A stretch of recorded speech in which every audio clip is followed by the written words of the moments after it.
All right. My weird manservant Alex has not arrived yet, but we're going to start anyway because it's a school night for me. And that means I have to be in bed by 8 so that I can get up by 4 and engage in this wonderful commerce. Just took the mint out of my Moscow Mule. Yes, I'm drinking. What of it? You would too if you worked for the railroad. I'm going to get right into it. We're going to be playing King's Quest III today. King's Quest III, I don't even have my mic over here. I really need to start fiddling with the settings on this, but for today, we will leave it as is, and hopefully next week we will start substantially improving the sound. In fact, I'm going to make a note of that. King's Quest III, which is the third King's Quest, the one that came after Part 2 and before Part 4. My very first PC game. And I'll get into that when Alex gets here, I think, because I laugh at him so much I need to give him a chance to laugh at me. Okay, work on the mic settings. Also, I'm noticing my guests are still mixed a bit low. I got to figure that out. Okay. So growing up, I am old. And what that means is that I started on a Commodore 64. And my dad, just an interesting man, had a rule that there were going to be no games. Educational games were great. And my dad, despite being an engineer and a very intelligent man, was also an eccentric man who could not guess coming trends for the life of him, because we didn't have a floppy disk drive, no. My dad decided that what we needed was a cassette drive. And I might even have to explain cassette tapes. I'm not going to. I'm going to trust you. But you would have a cassette tape, and you would put it into the drive, and you would start the program, and you would play math until the tape ran out. And then you had to eject the tape, turn it over, put it back in, and then you could continue playing. I didn't bother my dad because, if he said no video games, we weren't going to have video games. So it was to my surprise that first he bought us an Atari 5200, following his trend of not being able to figure out where things were going. So I had the most advanced system for almost a year until the Nintendo Entertainment System hit our neighborhood. But it was a system nobody else ever owned. But following closely behind that, we got a Tandy 1000EX, and with it we got King's Quest III.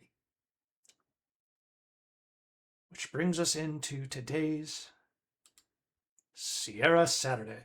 I need to change that logo, but it's the best one I could find on short notice.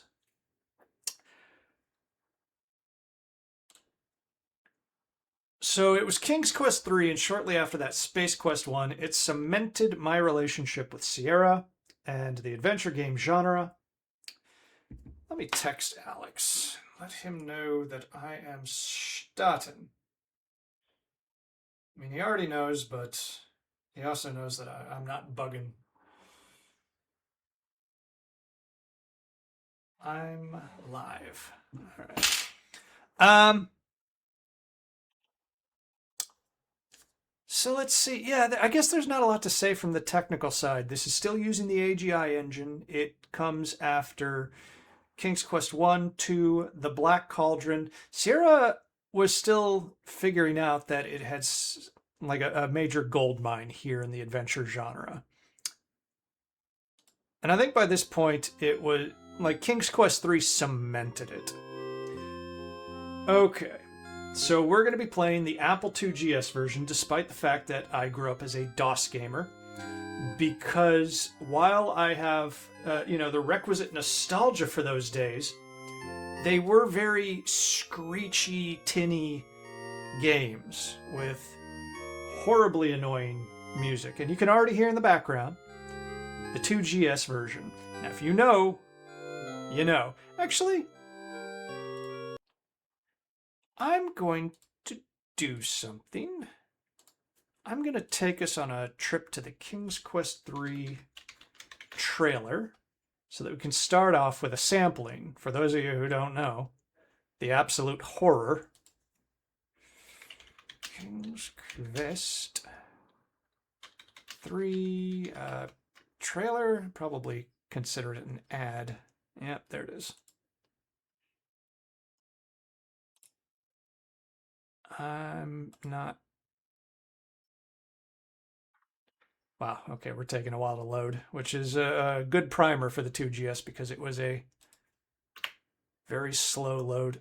Okay, why does it keep showing me stuff that shipping on Kickstarter? Oh, the Access boys are doing another Kickstarter. I'm going to have to open that in a spare window and watch it after the stream. All right. Whew. Let me maximize this window. Pull it up here. All right. So this was the trailer that played in like Radio Shack. Sierra always led with the DOS version.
Oops. Okay, that was it. So, no, we do not need to autoplay. You can stop that. Why is it even going to essentially a screensaver? Okay. So I spent a lot of time as a kid in Radio Shacks, which was Tandy Country.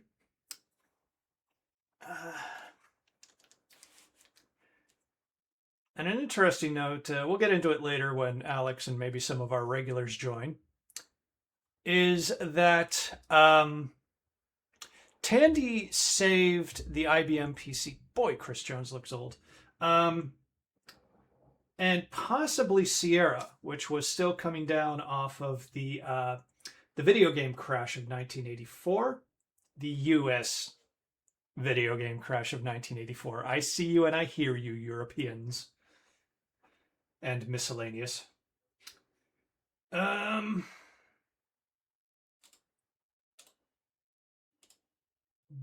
I will say, okay, so you heard the beepies. You heard the beepy, beepy, beepy. That was definitely your vanilla IBM PC Junior or clone.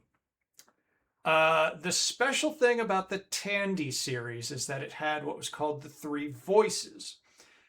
And that lets you play 3 beeps at once, which doesn't sound great and often was not. Your left eardrum would wind up in your right ear canal, and the right eardrum would wind up in your left ear canal. It was pretty horrible, but 3 voices allowed you to start adding basic rhythms and make things a little more melodic. Still sounded like all the hairs in a cheetah's balls were being pulled out one by one, but it was an improvement. So, the reason I'm telling you this is that we are playing the 2GS version, which had an onboard sound card, an Ensoniq, I've recently found out. I never had a 2GS. I don't think, we never had an Apple II, any Apple computer in our home. I'm mostly used to them through, school computer labs, as people my age tend to be. Has Alex even responded? No, he has not. Okay. Well, you know what? We got to get into it then. A big part of this series is making Alex do the work. Okay, while that's loading up, I will select a neutral game, or actually I'll say stop playing the music, please.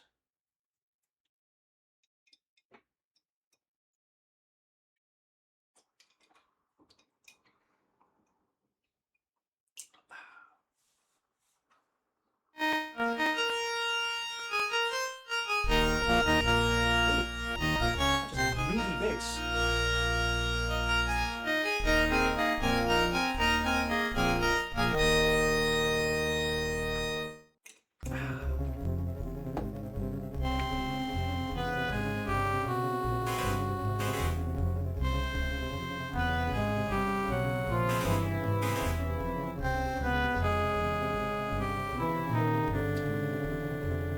This animation is slightly different from the DOS version. That hand looks a little too fluid for DOS.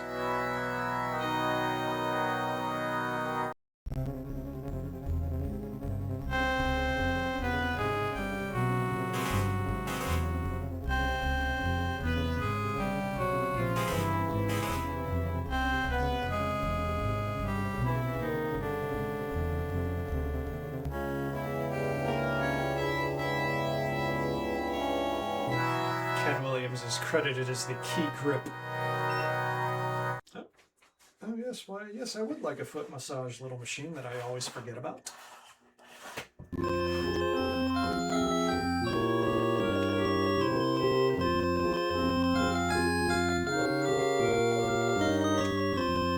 Gwydion is a lonely lad of 17 who has lived for as long as he can remember with an evil and cruel wizard by the name of Manannan. Gwydion gazes upon the countryside of Ludor with longing, wishing he were free to leave. But alas, such is not the case. Manannan treats the poor boy like a slave, ordering him about, constantly threatening him and refusing to ever let him leave the premises. Often, Gwydion wonders who he really is, and how he came to live with the old wizard. But Manannan offers no help in that regard. Pick up the pace. Suddenly the front door opens and out stalks Manannan the wizard. "Gwydion!" he shouts harshly.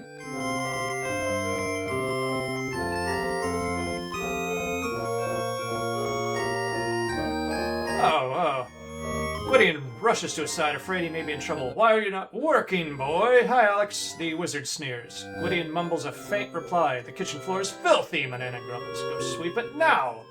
Turning on his heel, the wizard re-enters the house, slamming the door behind him. Hey, can you hear me?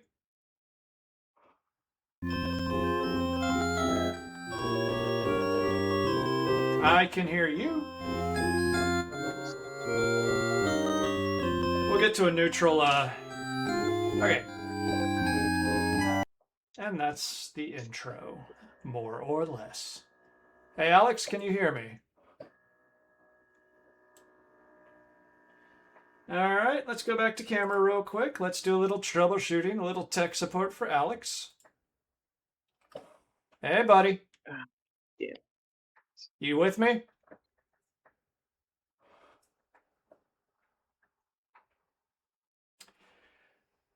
I need you to be with me.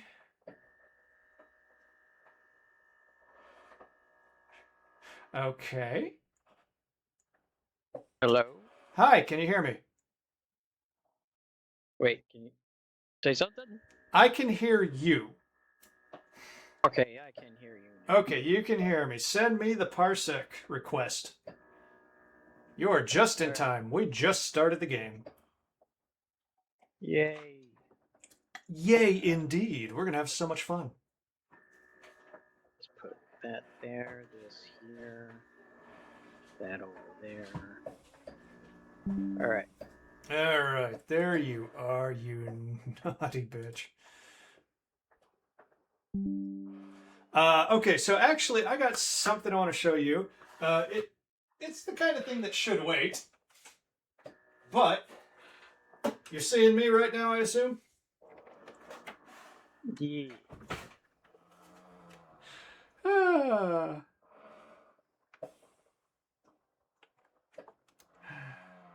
Do you know what that is, Alex? So, who did you have to blow to get that? Oh, I had to blow myself.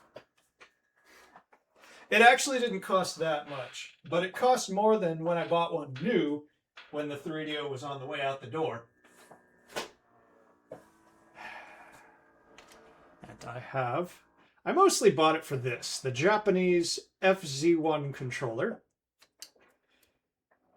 Because I'm going to get a USB so that I can actually play the emulated games with it. Because it only came with Stellar 7, which you and I played. But we'll get more into that. We'll get more into that when we do 3DO Thursday. Let's go back. So you came in just as I was starting. I just got past the intro. And I'll say one thing.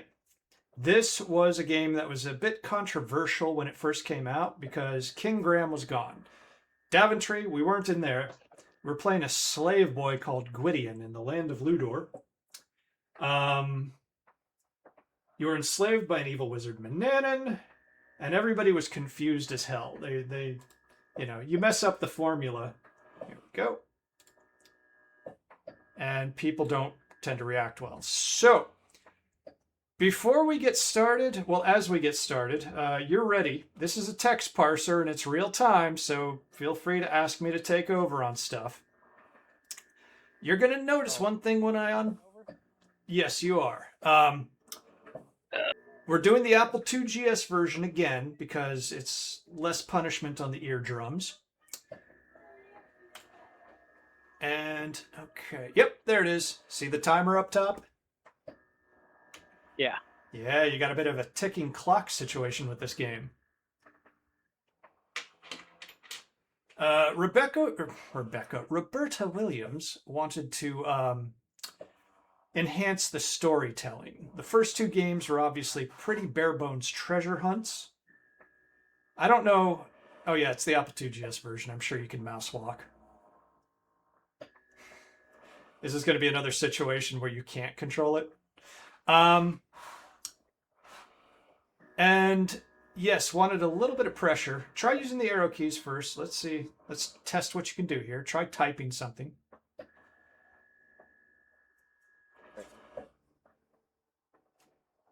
Let me, oops, yeah, I did that. I wanted to click the screen in case I needed to activate it for you. Also keep in mind there's no function keys on the Apple. Okay, I see you going. I see you cooking. This is the main entry room of the wizard's house. The front door is to the south, creaky stairs go upstairs, and doorways lead north and east. I also did confirm in King's Quest II that bridge did have a limited number of uses. So we were very economical on the first go.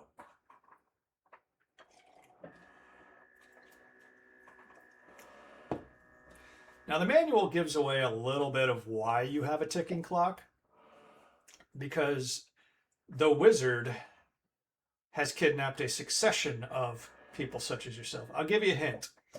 Get out of here for now. There's a lot of stuff that's off limits to you. And when his slaves reach a certain age, the wizard kills them.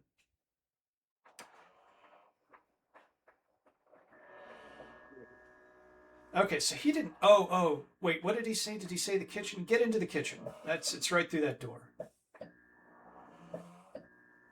Maybe that's why he didn't show up. Maybe he doesn't show up if you watch the intro. That's kind of a neat touch. Okay, he wants you to clean the kitchen if I remember what he said correctly. Also, you might not be able to see it all the time, but those two little yellow pinpricks near the fireplace, that's his cat.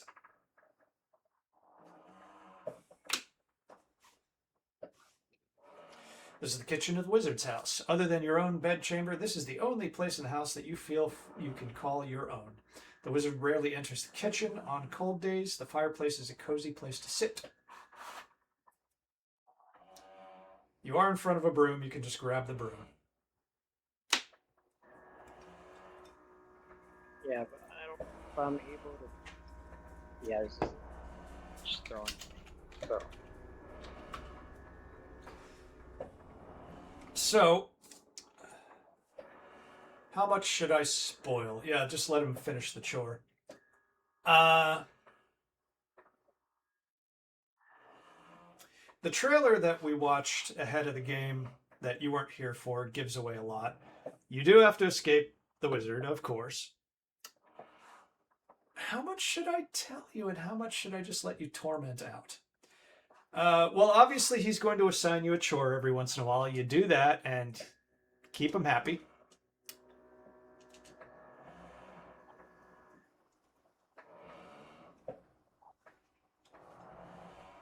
Let me know if you want me to type anything.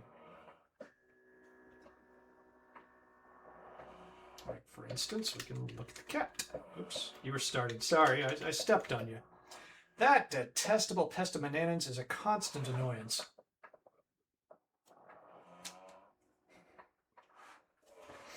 Maybe this wasn't made by a cat person.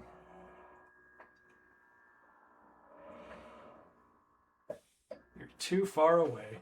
Okay, so typical Sierra is F3 to repeat the last command you typed. Since the Apple IIgs doesn't have function keys, why don't you walk over to the cat like this, and you press Shift F3.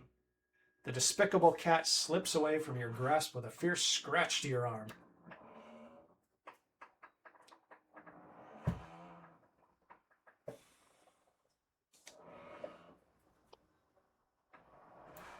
This is really.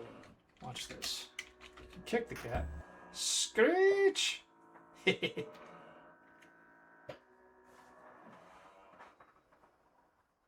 Little cruelty to animals. Oh, look, we've got another offer for AI viewers. What you trying to accomplish here, Alex? I don't know. Is there anything else I should be doing? Yeah, you want to collect items. It's an adventure game. Like, okay, so for instance, like we've discussed, I'm going to look at the table. You use the heavy oak table when you prepare food for the wizard. Right now, there's a loaf of bread, some fruit, and a mutton chop on the table. So you can grab those if you want. You want to grab them? I'll type it in.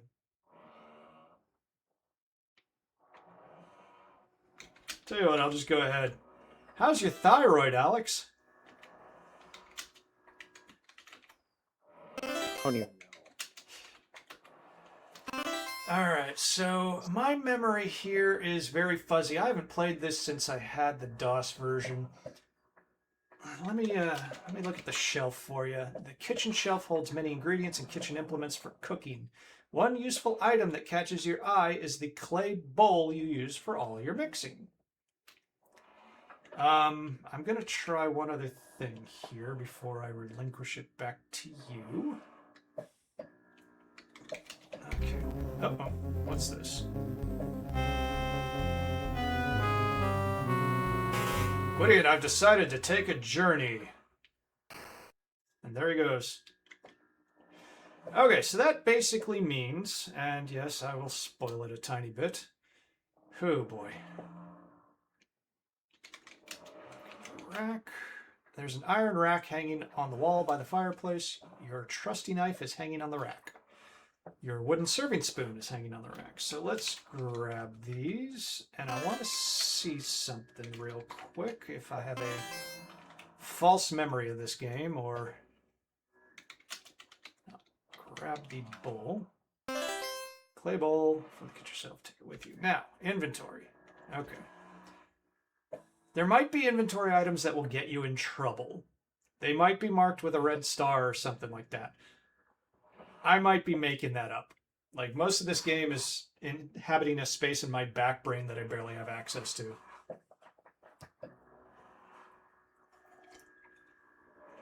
Now, if I didn't mention it, and I may have mentioned it, because I'm sure I'm going to suffer from early onset Alzheimer's, that wizard's going to be gone for 25 to 30 minutes. The barrels only contain foodstuffs. They are too huge to move. The only other thing I think you might need is that bucket in the corner, but I'm not sure that's something you can take. I don't remember it. The trailer has you matching wits with the abominable snowman, and I don't remember that either.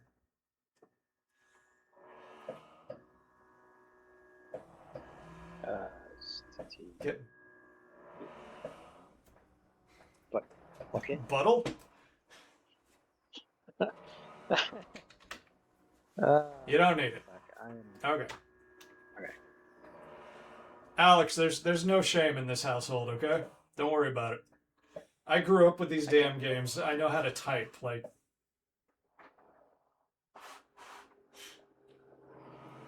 We're all a little drunken post-COVID.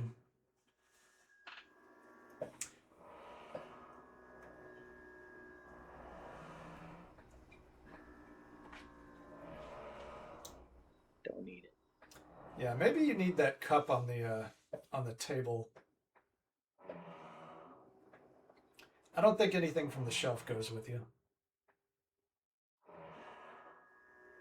Okay, tin cup.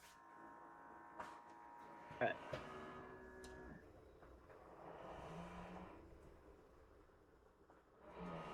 Okay, so the wizard's gone, so you are now safe to wander through his office. Again, keep in mind there's a concept of forbidden items in this game. If the wizard comes home at either the 30 or 35 minute mark, and you have something you shouldn't, you might be a little screwed.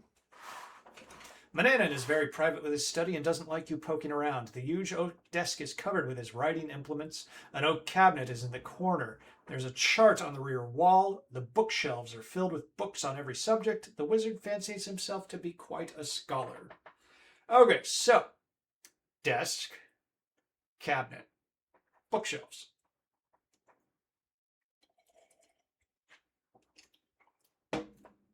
Desk, cabinet, bookshelves. Okay.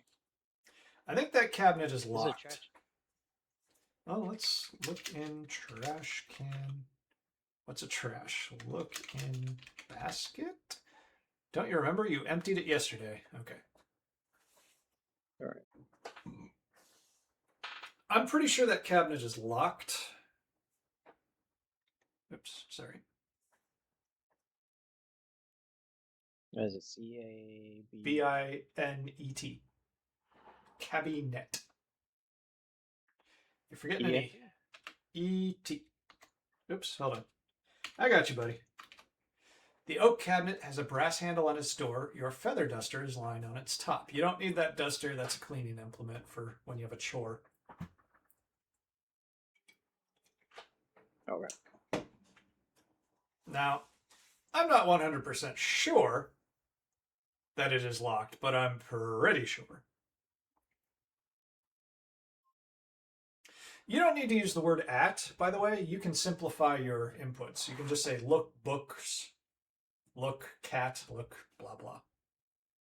So many books line the bookshelf. You wonder when Mananan has the time to read them all.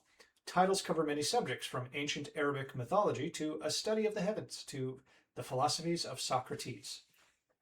Some interesting crossover between our world and a fantasy world here. You would expect it in the later Quest for Glory series, but okay. Okay, there we go. There's some map. Figure it out. Look at the map.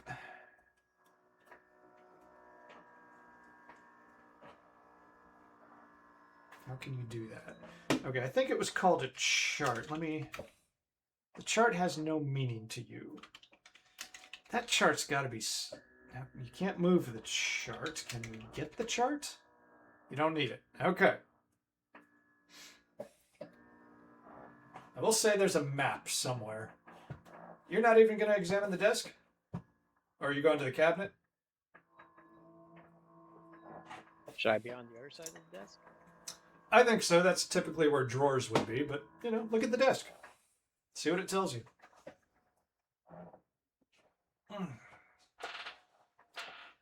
If I didn't have to get up at 4 in the morning to go to work, I would be feeling pretty good right now.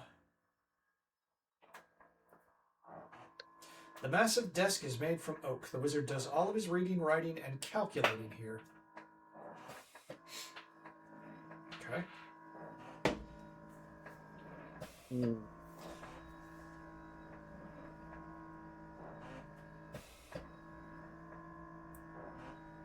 You open the large desk's only drawer, but you see nothing interesting. Before you're caught, you close it.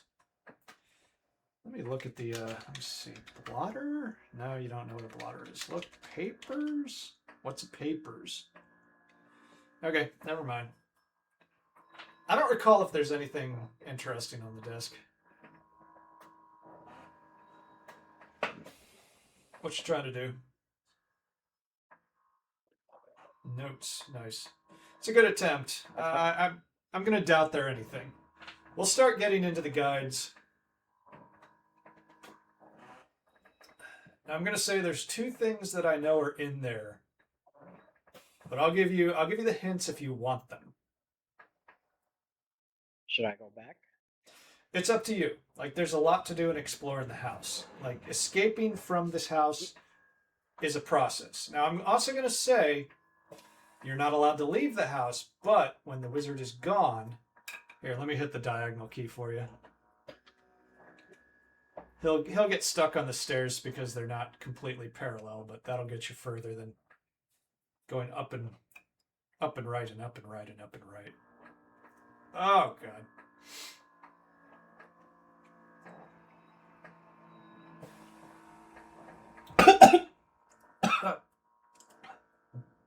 Excuse me. I'm going to turn this off for a moment. Turn the mic off for a moment while I cough.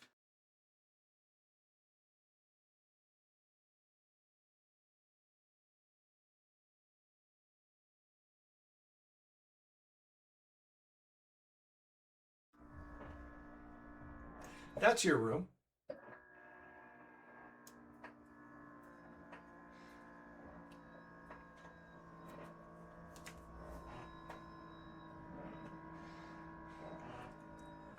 Whew.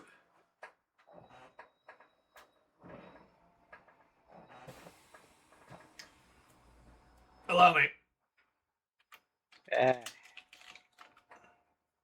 Your dresser is a piece of junk. It's full of nicks and scratches, and one drawer is completely missing. I have lived in that situation before.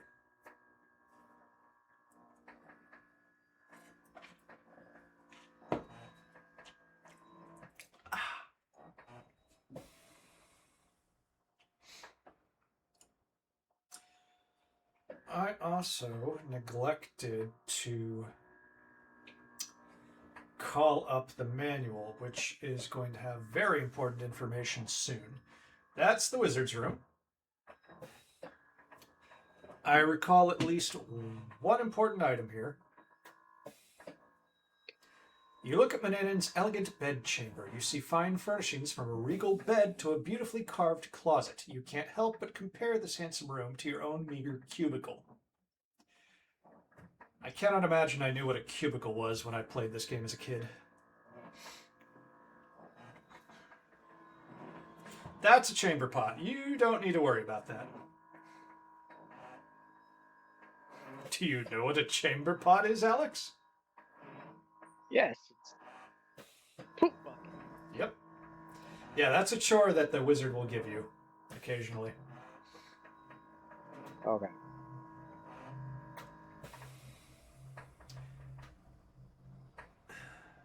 Let me see. There's so much in here to search, but I only remember what's in that drawer. You look. Oh yeah, you already did that. You want to open the drawer? Oops, sorry. I'm stepping on you, and I apologize. Okay. In the vanity drawer are many uninteresting items, although the wizard's hand mirror may come in handy. You grab it, then close the drawer. Let me see something. Yep, there it is. There's the star on the mirror. You do not want to have the mirror on you when the wizard comes home. All right. How do I put it back? Don't worry about that. Find a good hiding place for it. Hint, hint, hint. I can't keister it, or can I? The prison wallet. No, you can't. But I applaud your forward thinking.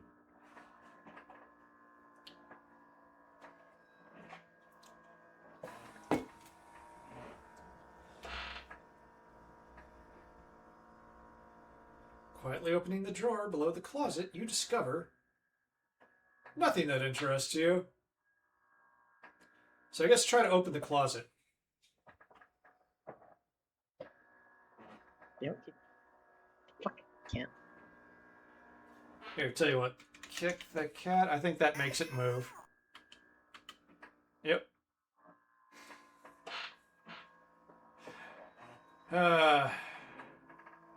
Roberta Williams, I thought you were for non-violent solutions. Closet. C-L-O-S-E-T.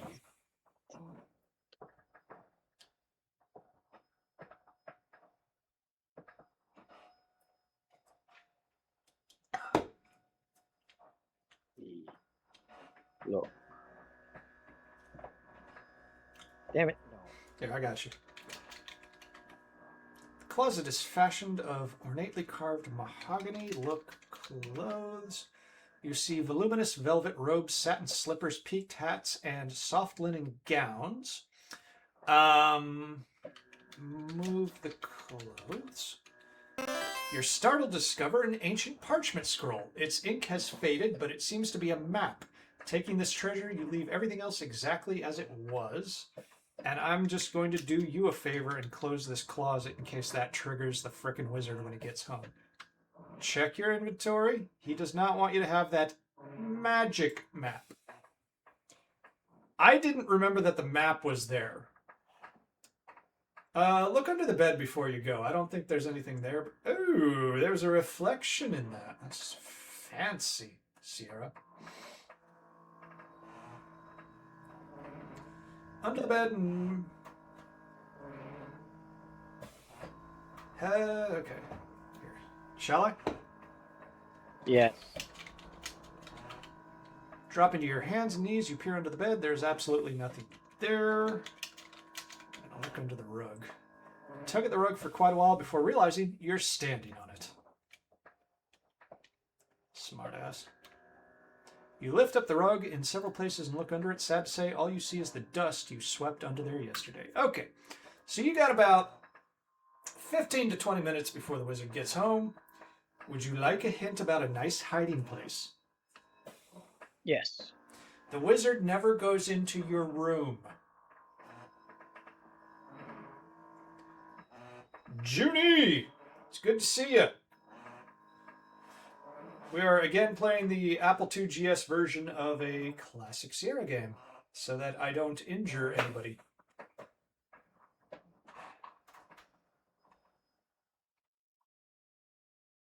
Yeah, you're not... Okay, there we go. So I can shove things in here? How? Oh! Well, what you would try to do, like, for instance, put map in drawer, but I don't think this is where you hide it. Oh, no. You get on your hands and knees and shove it under the bed. It will be safe from the wizard's sharp eyes there. Took me a while to figure that one out on my own. And I would leave the map there for now. Let me see what else you got that he doesn't like. The mirror. Yeah, the mirror. You're not going to need the mirror either, so I will. Oops. I'll do you a favor and put that away. Tweet. Okay. Now continue exploring. The only thing I can remember, like upstairs in his observatory, I don't remember anything to do up there, but you can check it out. What I would concentrate on right now, since I think you're allowed up there, is I would go back to the office.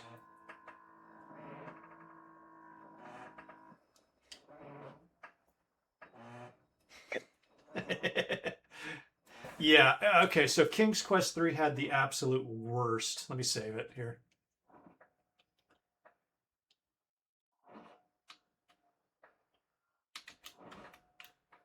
The absolute worst cliffs and the absolute worst diagonal maneuverings like this staircase. Again, I would recommend here. Let me try to maneuver you here. Yeah. All right. Down and okay, sure. I'll do. Do you have a keypad on your keyboard? I know a lot of them don't. Yes, I do. Okay, then use the diagonals on that. You can use that to direct yourself.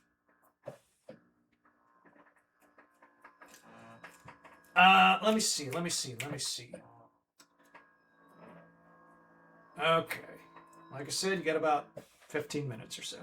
So, graphically, you can see a clue here. And I'm not going to give it away, but I'm going to say you can see something. Let me see. Okay, so Al Lowe kind of took the head on this project. It was still written by Roberta Williams.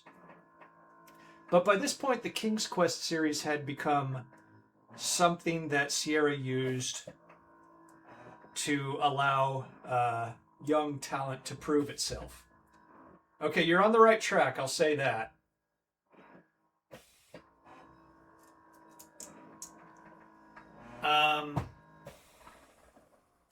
What do you think is on the floor, Alex?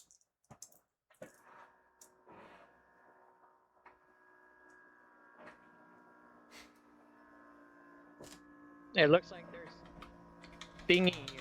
Yeah. I gotta say, yeah, this was my first Sierra game, my first computer game, period.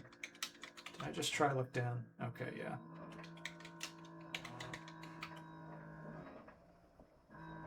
Interesting. Okay. Well, okay, now that I'm looking for it, it's clearly a trap door, but you can't open it directly. So you gotta find a way to open it.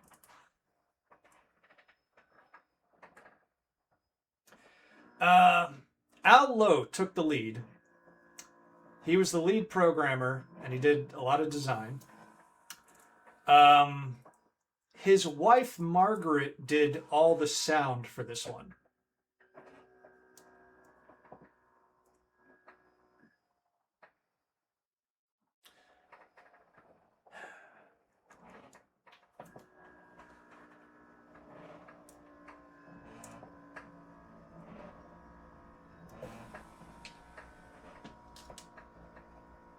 Yes. Yeah. Hey, David. What's up, man? Yeah.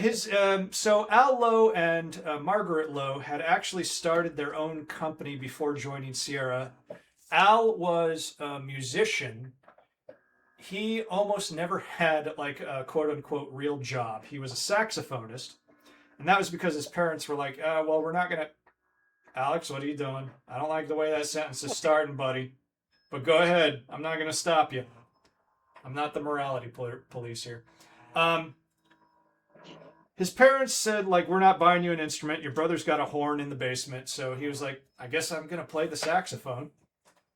And he made a living all through high school and college doing that. So he was a musician. And then he became a music teacher. And then he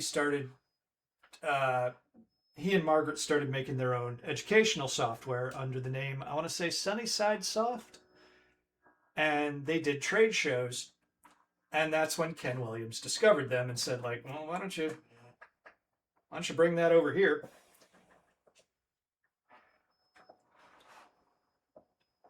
And so Al Lowe was kind of a big personality at Sierra. He was one of the first people who was brought back after the video game crash because that crash nearly killed Sierra. Oh, this is a fun story, actually. What's a Chayar, Alex? I can't remember how to say Yeah. Don't worry about it. Chair is Chair, and like I said, there's no shame in this house, buddy. How can you do that?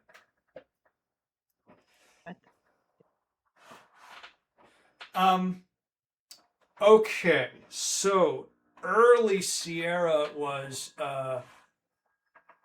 basically a cocaine-fueled frat house out in the mountains. And they had a brilliant programmer named John Harris. I'll just let you wander, Alex. You can leave. You got about anywhere from 4 to 9 minutes if you want to. If you want to go see the cliff, you're going to have to navigate soon. It was wild. They mostly did arcade games. Sierra was actually into cartridges early on. I'm not sure if... I don't think they did anything like Atari 2600, but some computers used cartridges in the early days. And John Harris made some really good programs that made everybody a lot of money. One of the programs he made was called Jawbreaker, and it was a blatant Pac-Man clone. And Atari, who held the license, they came a-suing. They sued Sierra. And Ken Williams, he worried every step of the way. He's like, okay, this could kill us. Atari, actually, details are coming back to me. Atari filed an injunction against Sierra even having equipment they could make games on, which was granted. And that would have put them out of business. Like, they would have just lost all ability to create revenue. Things would have ground to a halt. The company would have been dead. So Ken Williams gets the entire Sierra staff together and says, okay, everybody take a computer, and hid them all over, I think they were in Oakhurst at the time. So computers were basically taken, thrown into people's homes, garages, wherever. And the only ones left were a handful of computers that Ken Williams considered to be junk, disposable. And so, you know, they did a little crime, but that kept the company afloat. Problem is that they won the lawsuit. Okay, you're just goofing off.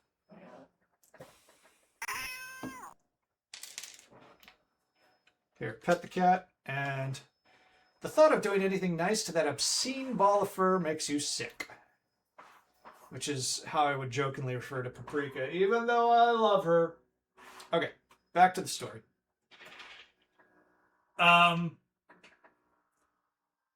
Sierra wins the lawsuit.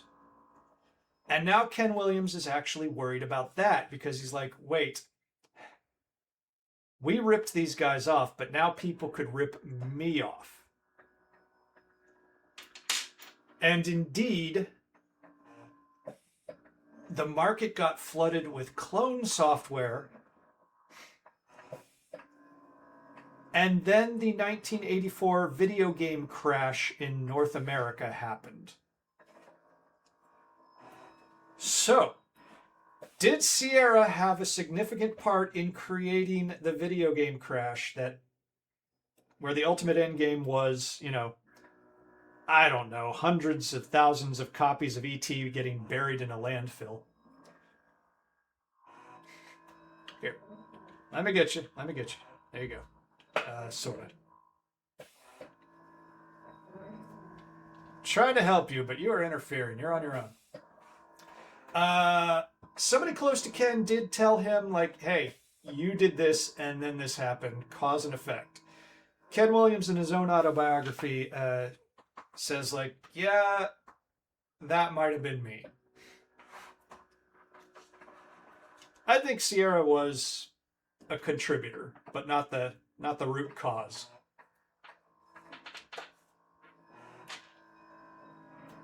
What are you doing? Try pressing the 9 key on your number pad. Oh, the cat's in your way. You know what we do when the cat's in the way? That's the utility of kicking the cat. There you go. Sorta. Give it up. Go into the wizard's room. Reset this room. That cat is not going to let you pass. My cat does the same exact thing. Where's my dog and my cat? I trust them, but I trust them more when I can see them.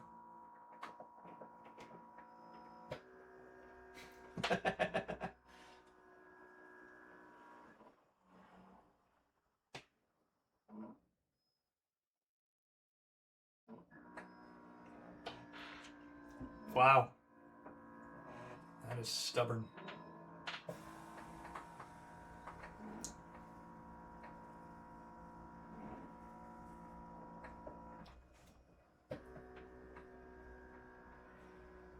Oh, here. Let me,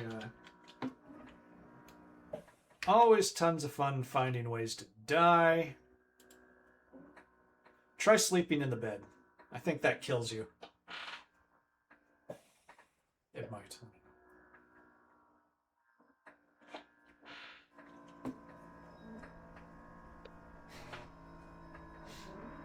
Fine.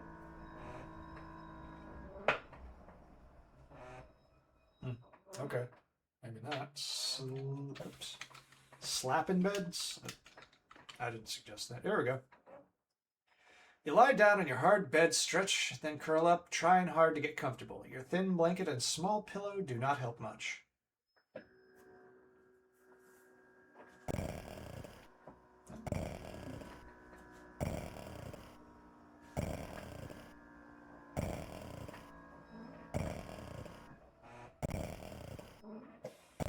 Riveting.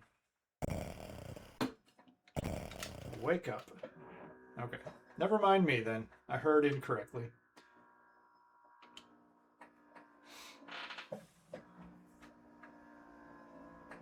Here, let me try something real quick. If I recall, this might be one of those under tapestry.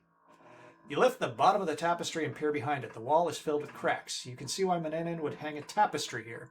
There are also dozens of charcoal scribbled drawings, diagrams, maps, and notes to programmers with the legend King's Quest IV. But you're uninterested in this since you presently have your hands full with King's Quest III. You lower the tapestry and smooth out the wrinkles.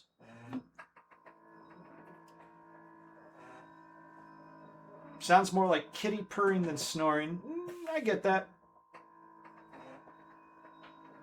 Oh, that cat hates you. You know something I did find out? Okay, so Sierra used this same engine, AGI, for about 5 years. Now, Alex, you've already seen a sample of the SCI engine. For King's Quest IV, that was the first game on the new engine. Okay, the ginger beer's catching up with me. But what I never knew is that they actually, imperfections in the glass make your reflection wavy. Nevertheless, your rags show up all too clearly. But through the rags, your face is handsome and your body is strong. Though in rags, not through. There was an AGI version of King's Quest IV, and I never knew that. Apparently it was a very limited release.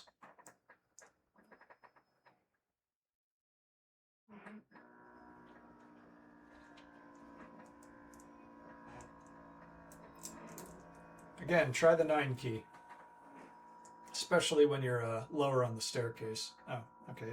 No, I mean like on the number pad. You have a number pad on the right? Yeah. Okay. All right. Try that. Control. Yeah. Yeah, see? Doesn't that make things kind of better? Oh, there is something up here for you. I forgot about that.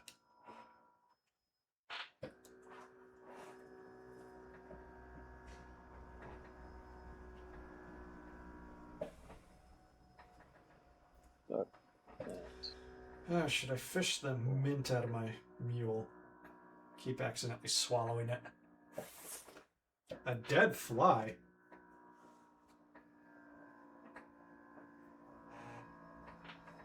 You pick up the dead fly and drop it into your hand. Disgustedly, you look at it. I don't want to carry around a dead fly, you think? Picking off its wings, you throw the rest away. Why would you do that? I'll bring. I mean, I know why you're picking up the fly wings, but why would your character do that?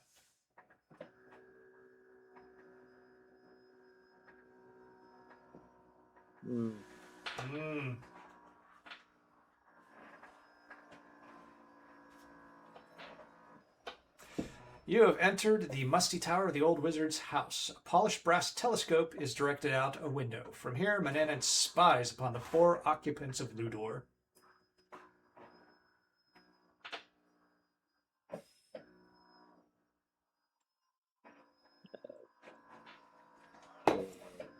Tell. COP. I got you. I got you. Okay. Use telescoper? Yeah.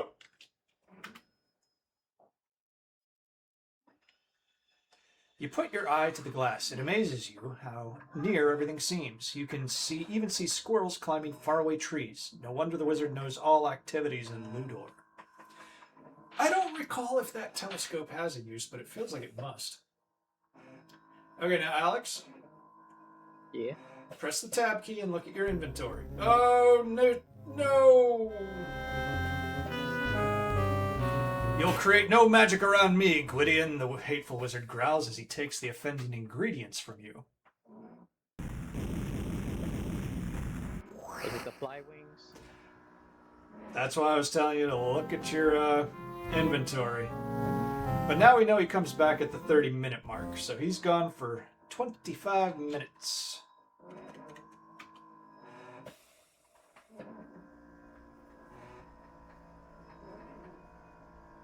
So you got 4 minutes if you want to run up there and grab those wings and put them away. The real question is, where's the fucking cat? Yes, that awful little cat. Okay, we are starting a new death counter here.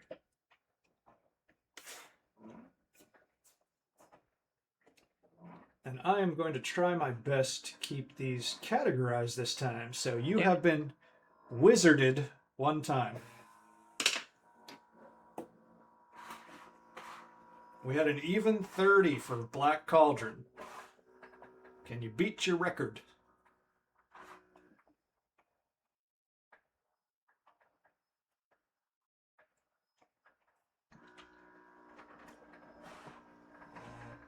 The wizard returning stressed me out as a kid. You and me both, Junie.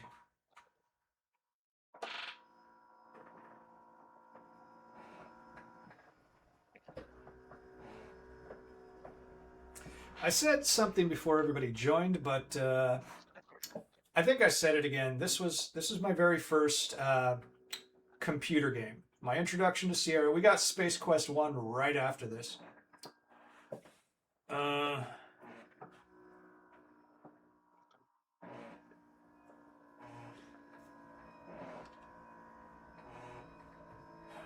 The very brief history of me and computers is that we started on a Commodore 64 and my dad had a no games policy. Also a no disk drive policy. We had a cassette drive. So I could play math. And when you played math for half an hour, you heard it go click. And then you had to turn a cassette tape over to continue playing your fine educational game. Type for me. You got it, buddy.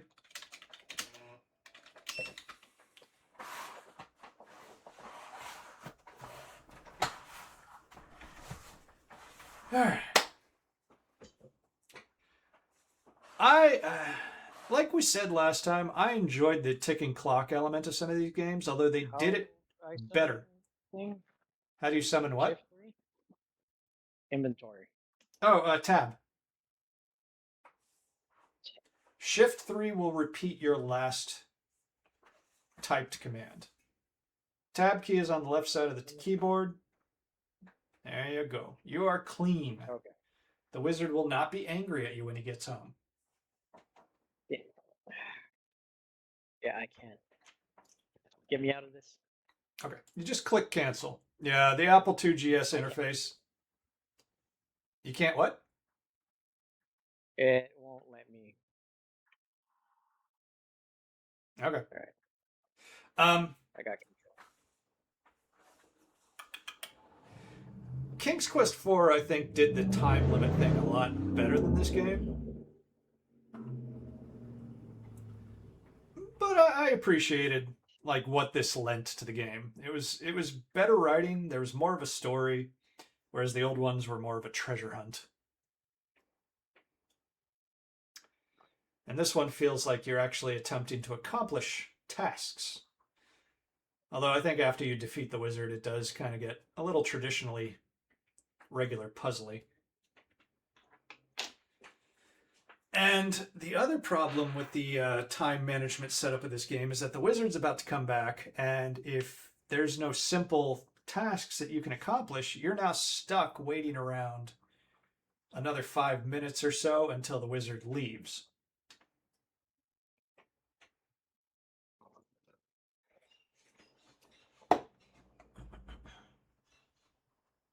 Well, that's an interesting way to say it. What you want is look at painting. Or not! Wow, this parser feels really limited.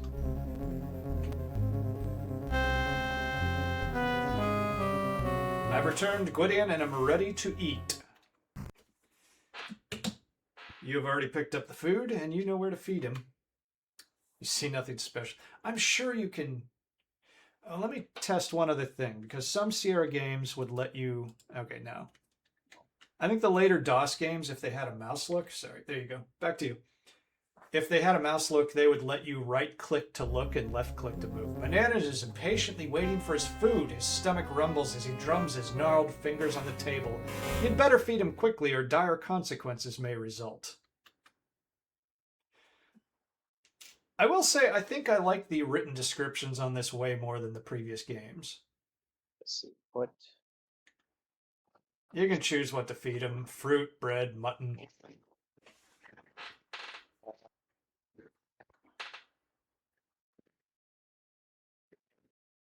Yeah, you could see Roberta Williams and her team like maturing as storytellers and writers in this game. Great.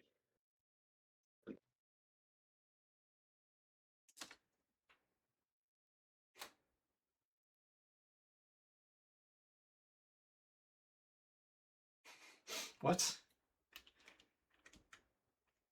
I think you need to be in front of him anywhere, close to him. Give bread to wizard. Okay, there you go. You place the food on the dining table before the hungry wizard. Ravenously, he devours every bit of it. That said, yeah, this parser seems like it is not anticipating... It's obvious the wizard enjoyed his meal as he lets out a satisfied belch. He rises and leaves without so much as a thank you.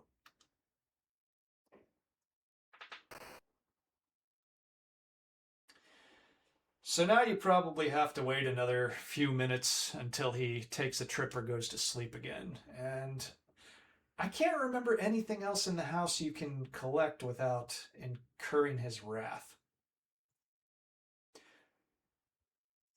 But there is one thing I can show you if you want to go outside.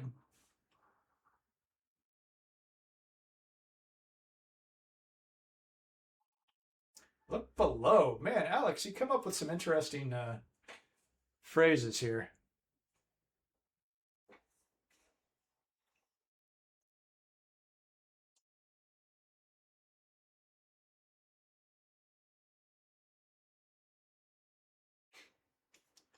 Here. Typically what you're going to want to write, sorry, hold on, let me. Search fireplace. Is it lost? That's fun. I'll tell you what, almost every Sierra game will give you a specific response if you type a dirty word.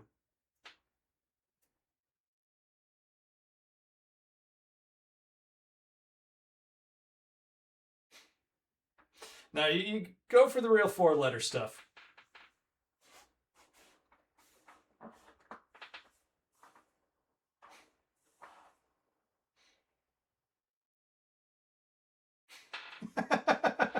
You are just write a foul word.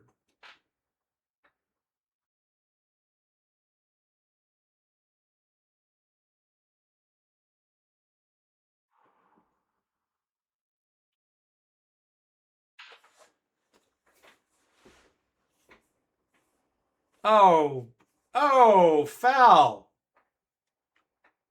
foul, Alex. Okay, let me just spoil it for you. Obviously, you were raised by a naughty wizard.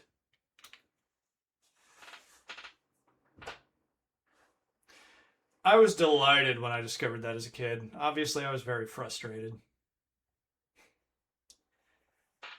I think I managed to make it all the way to the next country because eventually you have to leave Ludor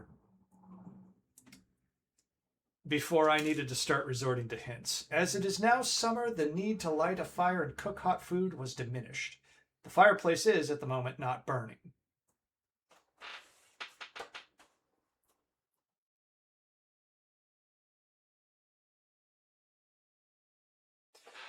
So let's see. Junie, you played this game.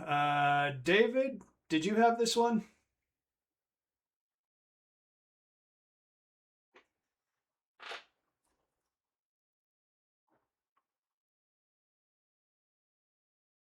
Yeah, I had this growing up. Okay. Keep in mind, the wizard doesn't really want you in his study, as far as I recall. Go out the front door. Although, actually, we might want to save it. You open the front door of the house and go outside. Hold on a second. Let me save the game. I'll take over for just a moment because I want to show you. I want to show you something. Look at that. Look at that. What do you think of this, Alex?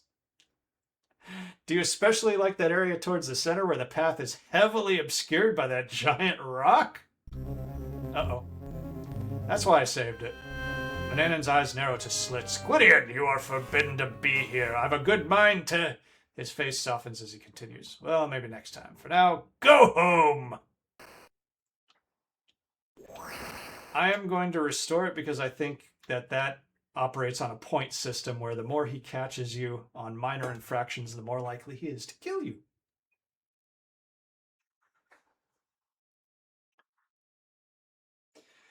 Those are chickens. I don't recall if they have any practical use or if they're just another chore. You can try to get a feather, but I don't think that's the case. Chicken emoji. Good emoji game, David. The lone mountain rises from the forests of Ludor to this cloud-encircled peak. Here is the somber house of Manannan, where you and he reside. You know, I don't think it's that somber. That's a cheerful blue.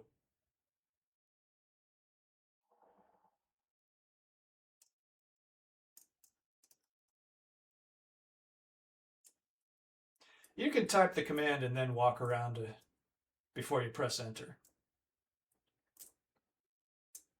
So if you want to try to get a feather,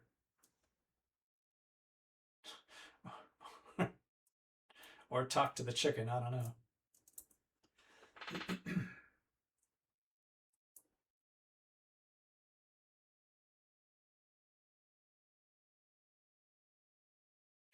The chickens pay no attention to you.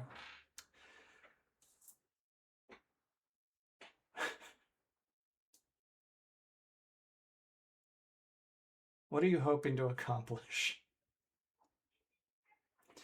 This isn't an advanced parser. There's a few surprises in any Sierra game.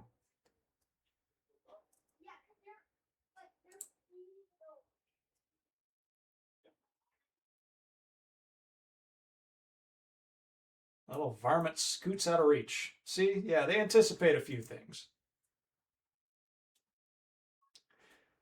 Damn, Alex. Going aggro.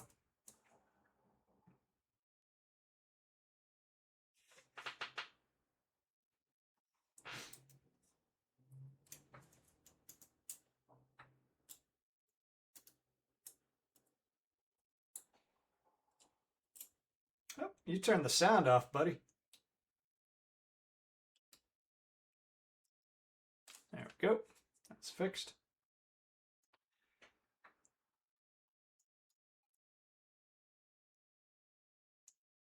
You with me? Have to catch a chicken first. Catch chicken? Interesting. I don't remember this. I kind of doubt we want to pick up the feather while the wizard is around anyway. I would head inside because I think the wizard's going to be departing soon. I will look something up here.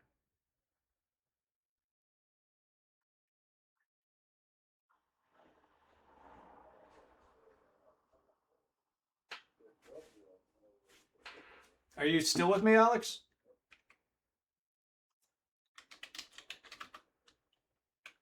Did we lose Alex? Okay. I guess I'll start playing a bit until we...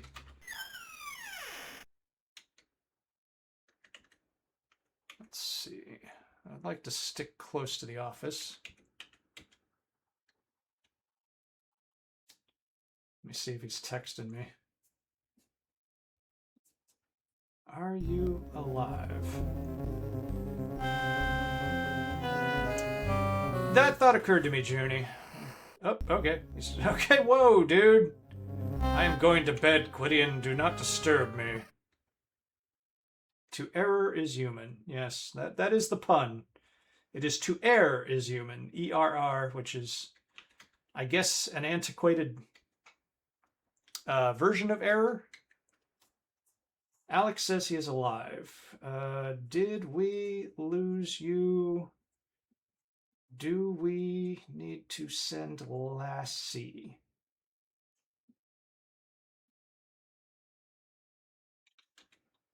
Okay. So many books. Yeah, we already saw that. It's making this difficult. Okay, so let's try it.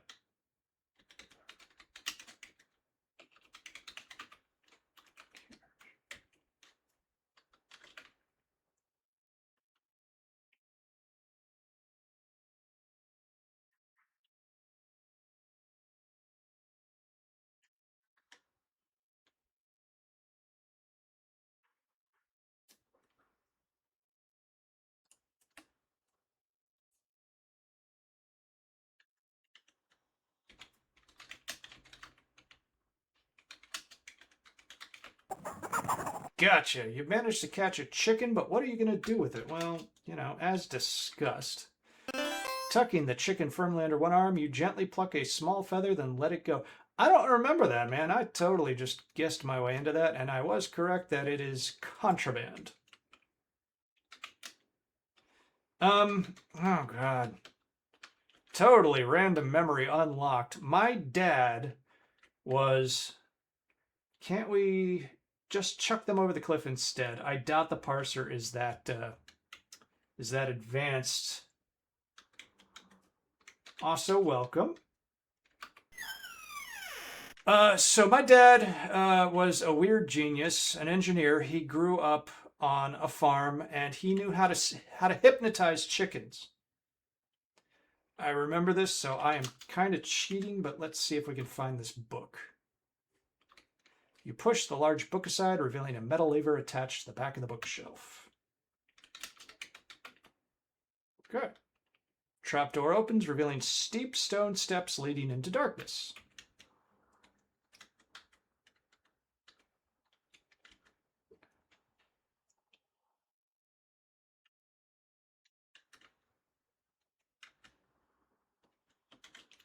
Let's check the variable Sierra fall fatality meter here.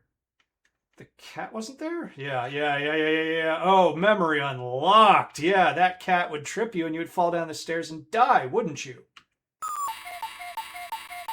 Okay, it lets you survive this. Sometimes you'll step off the 5th step and you will die in a Sierra game. You curiously gaze at the strange jars of ingredients, the animal and human bones, and other odd implements which line the rows of shelves. You see jars of ingredients resting on labeled shelves, shelves bearing such ghastly names as powdered fishbone, nightshade juice, mandrake root powder, saffron, toad spittle, and toadstool powder.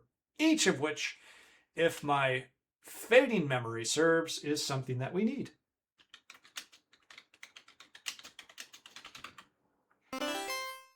Yes, what else was there? There was saffron.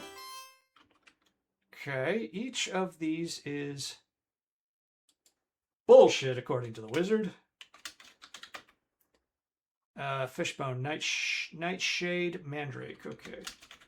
My brain's buffer will, at most, tolerate 2 items inside of it.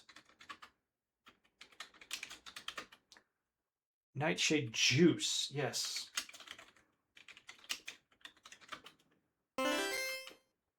And mandrake. Toad spittle and toadstool powder.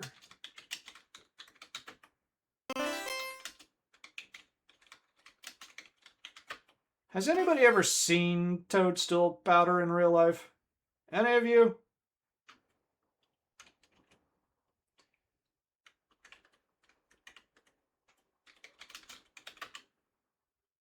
The wizard's desk is curiously empty. Is this shelf different? No. No, it is not.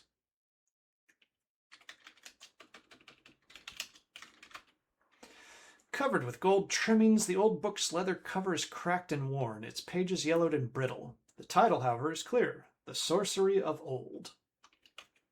You eagerly thumb through page after page of what you assume to be magic formulas. The ink of the old handwriting is faint and barely readable. Most of the formulas are indecipherable, but a few are in a language you know. You treat the old book with great care, as you can tell it contains recipes for some very old and powerful magic spells. Your hands shake as you realize this book could be the key to your escape from the evil Manannan. I love it. Like, I cannot find a phrase to trigger the visual of that book on the shelf upstairs to move and pull the lever, but it straight out tells you that this is how you defeat the wizard. Let me check. Yeah, looks like I'm on King's Quest 6 myself. Ingredient in mushroom coffee.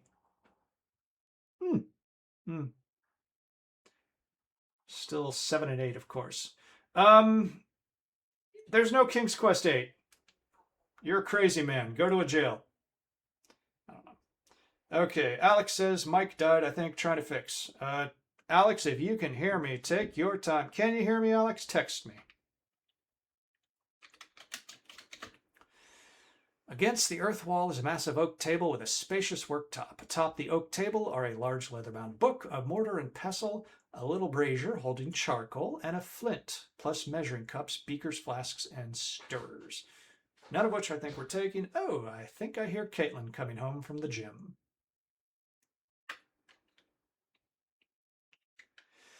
So I'm making the executive decision that I am not going to mess with the spells just yet. I'm sure everybody here knows that the game manual, Alex, if you can hear me, this is for your benefit. The game manual came with all the magic spells that you can make. A bit of a primitive copy protection, but when did the wizard leave? Was it 37 minutes? I think it was 37 minutes. I just saved it. We're fine. I'll be...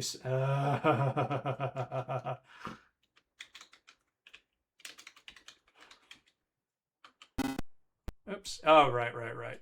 You're very picky, Apple IIgs. I don't think there's a way to change the speed settings on the Apple IIgs either. So we're living dangerously. No cat again, lucky bastard. Yes.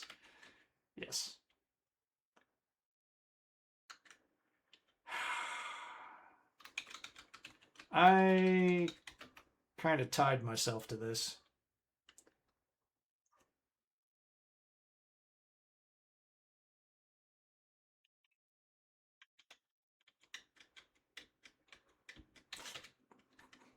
I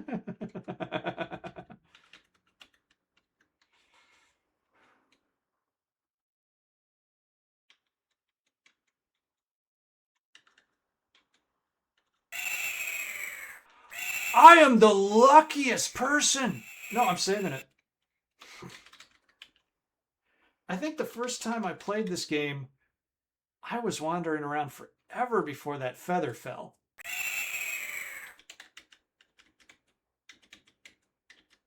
Is this something here?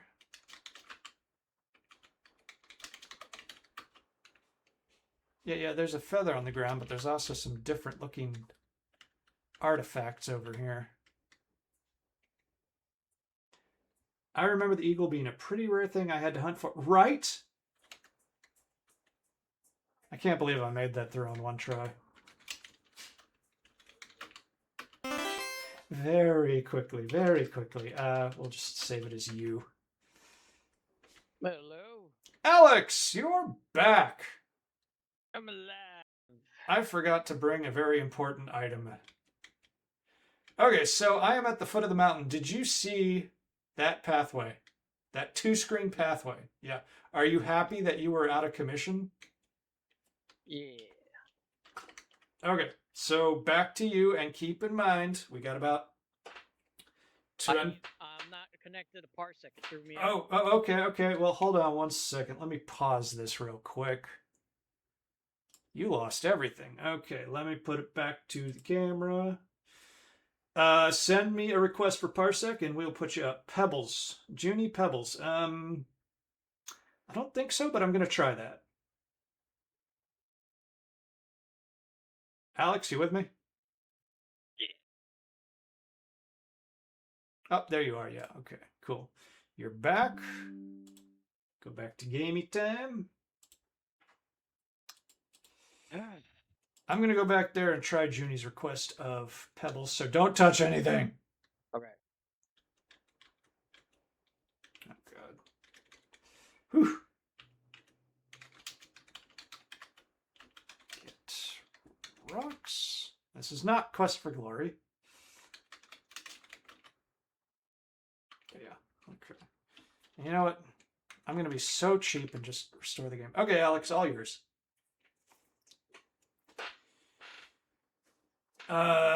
Were you able... No, don't go back up. That's... We just came down.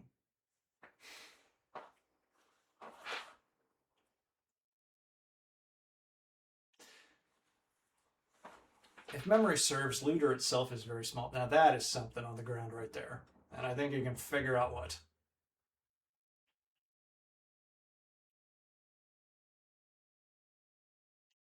There's nothing of interest here, just some acorns scattered around this old oak tree.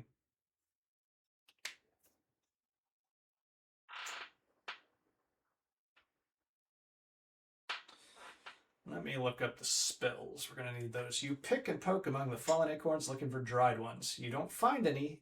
These are all newly fallen. Interesting.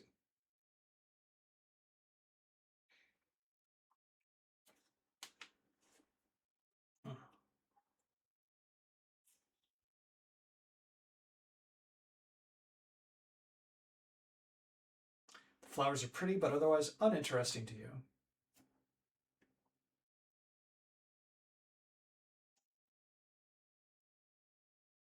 Aha.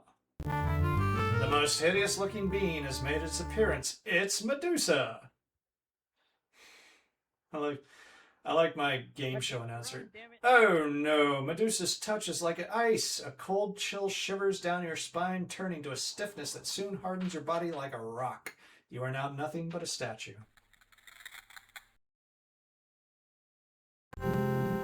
Thanks for playing King's Quest III. Next time, be more careful. Medusa is freaky fast, yes. Oh man. You actually, I should have brought it. You have an item, but it's hidden under the bed that will help you with Medusa. Yeah, she hustles. Yeah, she does. As a kid, I was really freaked out by enemies that moved too fast. And there was this game from Origin called Space Rogue. It was like an early version of Wing Commander Privateer. and it had like overhead Ultima looking segments on space stations, one of which was inhabited by a monster that would run after you and get you.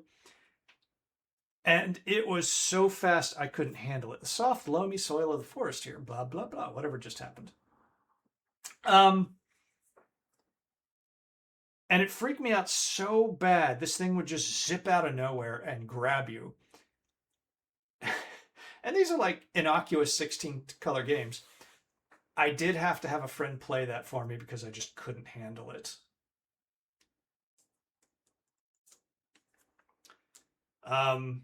Years later, I felt a little vindicated because in college, my buddy he had to hand me the controller for the PS1, one of the Tony Hawk games. Scram, growls Papa Bear. We're not interested.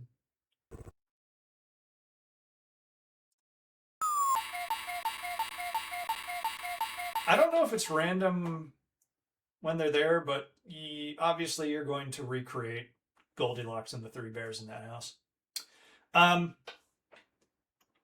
Yeah, there was a secret area in one of the Tony Hawk levels where there was like an alien autopsy going on. The soft grass soothes your aching feet.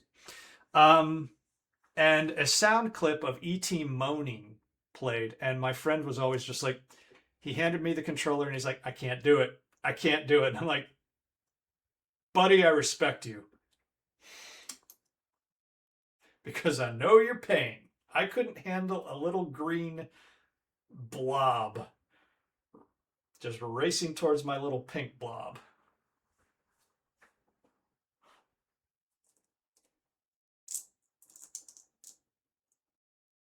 There's an opening in the side of the hill which is covered by a huge spider web. Inside, it is as black as pitch. I remember what happens to the spider, but I don't remember how you make it happen.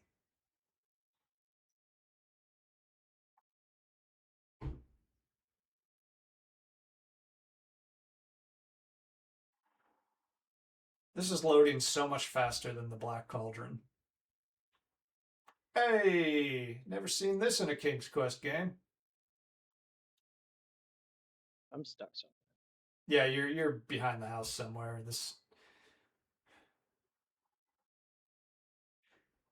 In some interesting there you went.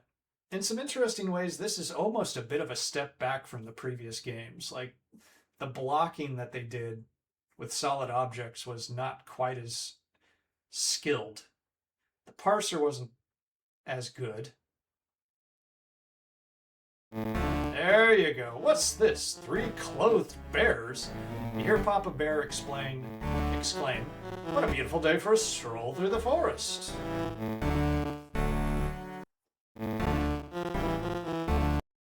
Now, because I do not recall whether or not this was a potentially fatal encounter, it's a Sierra game. Of course it's potentially fatal. I'm going to give you a save.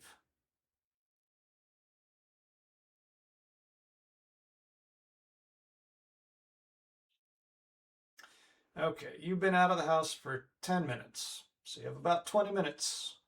But remember, you have to navigate that path. Open the door.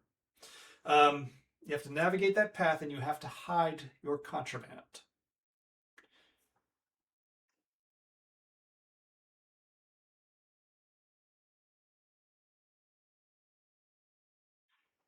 I remember as a kid admiring the craft they put into the screens in the Three Bears house because it was like, oh, I know this from the fairy tales.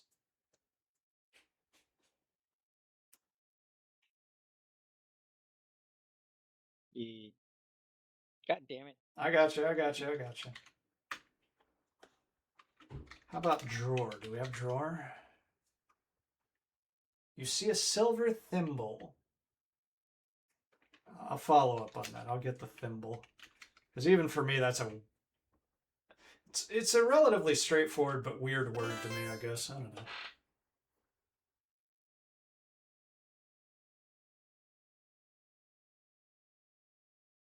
Look honored. Look honored.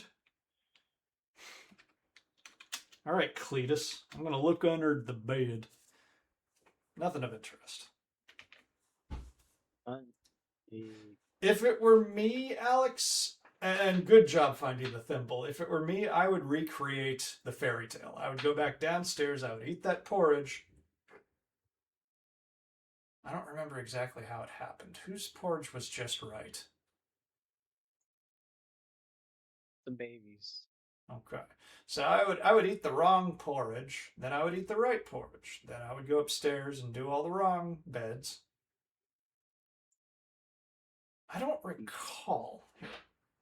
Once you tasted it, you wouldn't want it here. Once again, porridge is there. You taste the porridge and decide that this bowl of porridge is much too hot. So move on and press Shift F3 to just repeat that line. Oh, fuck. You okay? Damn it. Don't hurt yourself.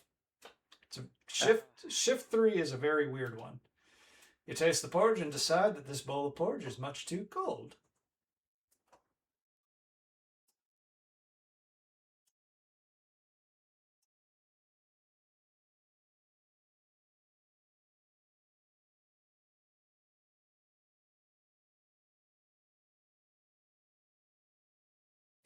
Shift 3. No, I can't do push Shift F3. I got that. No. Shift 3, not F3. Oh. You taste the porridge and decide that this bowl of porridge is just right. You take another bite, then another and another. Before you realize it, you have downed the entire bowl, you sloppy pig. Sit in the chairs, because that's part of the fairy tale, isn't it?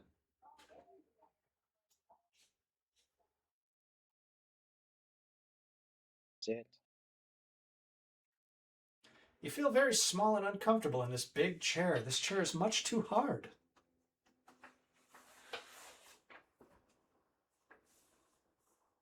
Shift 3. It. Not. You sink deeply into the overstuffed chair. Too deeply. This chair is much too soft.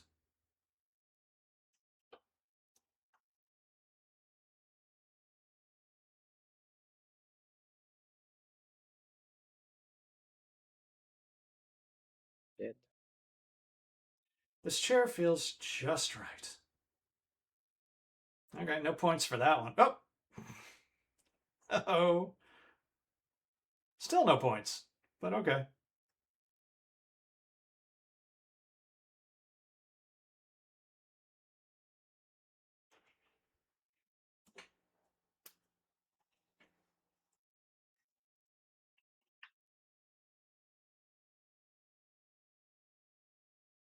What is it?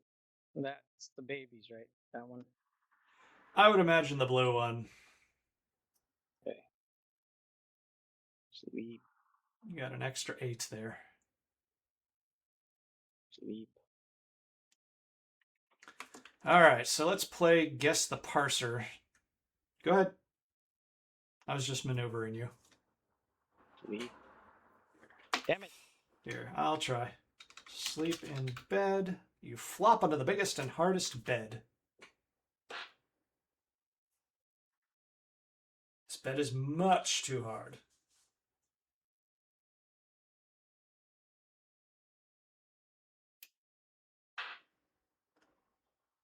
You jump onto the medium-sized bed and sink deep into its fluffy depths. This bed is much too soft.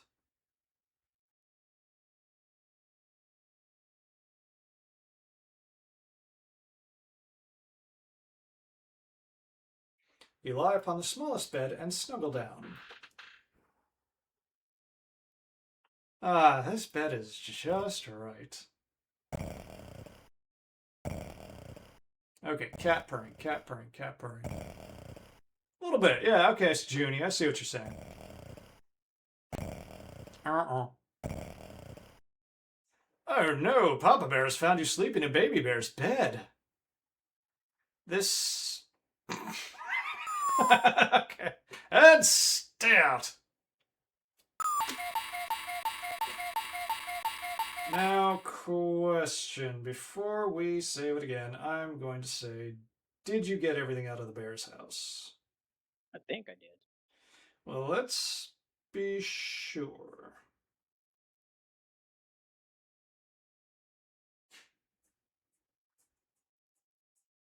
I'll pull up inventory. Tab. You got a lot of contraband. You got a lot of contraband there, little guy. Well, I can't. Alright, 3 bears who's. Get the bowl of porridge, get the thimble. Okay. There's something in the flower bed for you, buddy. But yeah, I think the thimble was the only thing in the house. Yes. Okay, good. Okay. Damn it. Yeah, click the cancel button. I can't. Okay, well then I got you. I got you. Right. It's fine. Not like we're going to get caught. Yeah, seriously.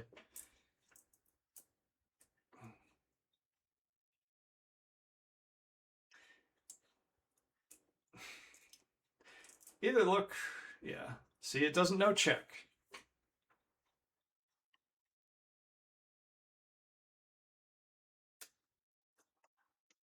You carefully peek into the pretty flowers of the flower garden. Drops of glistening dew have gathered within their soft petals. Badoom. This one might be a bit opaque, but you got it. Oh, it lets you do it just, okay, it uses it automatically. Holding the silver thimble beneath a dew-filled flower, you gently tip the flower so its dew runs into the thimble. You move from flower to flower, repeating the process until your thimble is brimming with dew. You did the dew. You now have a little over 10 minutes before the naughty wizard gets back. Yeah, that's correct. Save. Save is correct. I'm going to let you do this.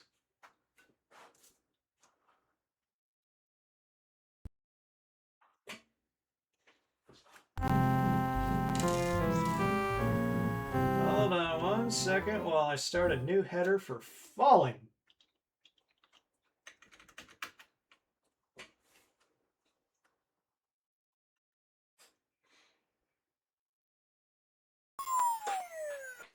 And another. Welcome to Sierra. Little did I know that it was impossible to beat because we didn't have the manual. Yeah. That's copy protection for you. That's 3. I think I lost the manual at some point, and I legitimately did lose the manual. This, like I said, this was my first PC game.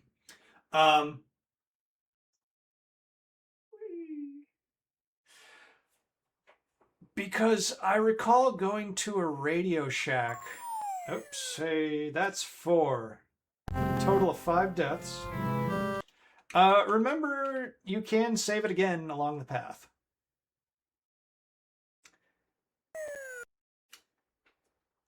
I love this. Guys, how many falls do I give him before I agree to any requests to take over for the path navigation? I don't know where my parents got them, but I swear the majority of our Amiga games weren't legit. Oh, you had the Amiga.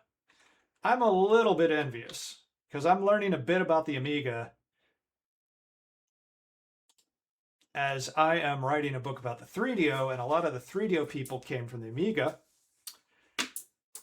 But Sierra didn't really do very studious ports of their games to the Amiga. They were very, very simple ports. Had a 500, 2 2000s, and even a 4000, so I got to spend some time on each growing up. Alex, your experience brings you wisdom. And I will show you guys, not an Amiga, but where the Amiga guys went. In fact, the inventors of the Amiga also created this console, the 3DO, as well as the Atari Lynx. Well, 2 of the creators of the Amiga, obviously it was a team.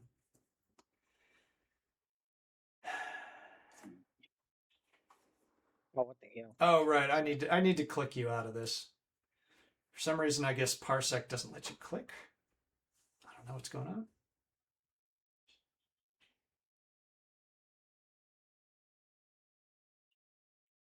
Save. Wait. Save. Now, yeah. I'll tell you what. Let me do this segment behind the rock because this. I'm sorry, Roberta. This is bullshit. Okay, I'm gonna save again. Back to you. Yeah. You can save Scum a Sierra 2 pixel wide pathway puzzle. I'm not gonna call foul on that. Save.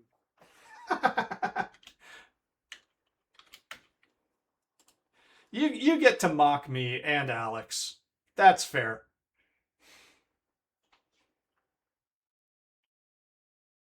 Save. Okay, now I'm gonna mock you, Alex, because that was like. But sure, no.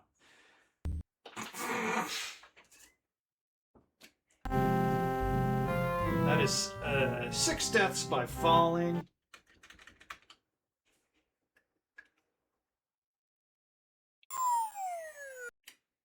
7.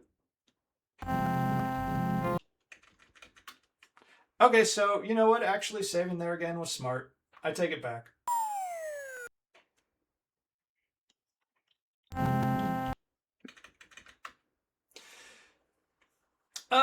Okay, so you had an Amiga. Let me ask you something. I don't, I guess what I need to know is how is the Amiga's sound around this era? Because I feel like I've played a few on the Amiga Game Selector, and I feel like their sound chip must have been better than, okay, yeah. So these were kind of rough ports. Although I have to say, I played a little bit of the King's Quest 3 on the Amiga, and they did use the enhanced color palette to make his clothes look more worn out, and I appreciated that at least. Junie says, "Nice work, Alex." She's on your side even when the rest of the world is against you. There we go. Do you want me to put your stuff under the bed, or do you want to do it? No, I can't type fast. Okay. Oh, I think there might be a batch command for put all under bed.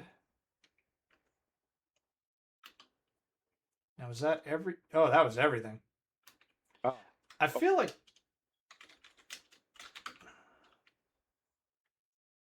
Your possessions. Well, what are my possessions? Get stuff. Okay. I got points for just... Okay.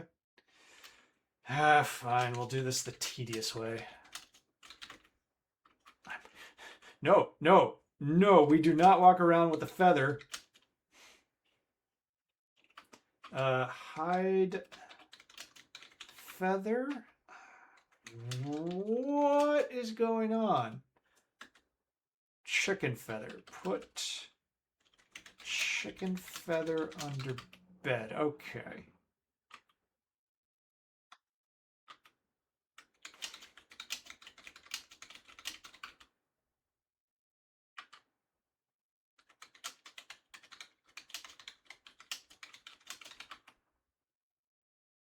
You know what? Instead of doing all this, I'm going to look and start items.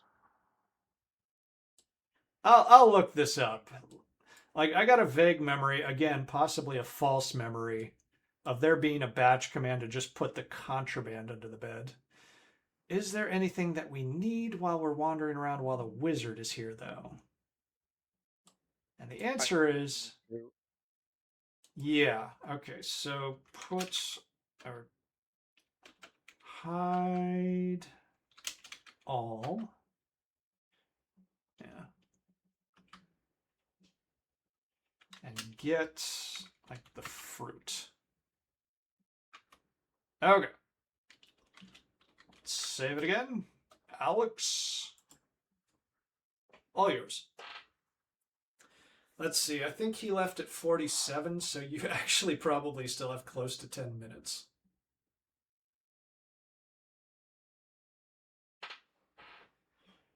Oh, wait a minute. Hold on a second. Let me try one more thing. Get the map. Now, you are safe in here relatively. The wizard does not come into your room. Okay. Man, I shouldn't have shown you this because I should have just let you go up and down the cliff repeatedly. Shift 6 to teleport. Shift 8 to put the map away. So, and so it shall be. Hey, how do you like that?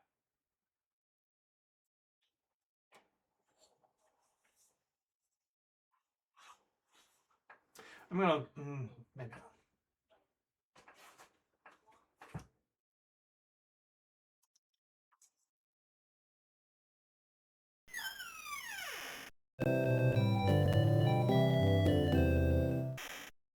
Good day to you, young man, greets the storekeeper. What can I do for you?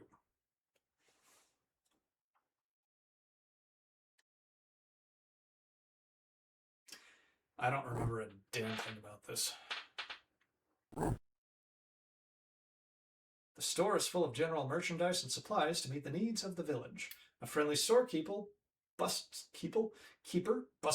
busily behind the counter.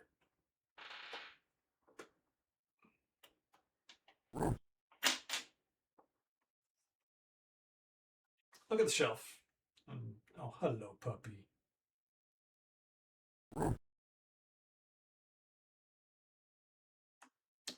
I've got some dusting to do, the shopkeeper says, turning around. Just let me, I guess, know if you need anything. I wonder if that's a theft puzzle or if that's just a little script they put in.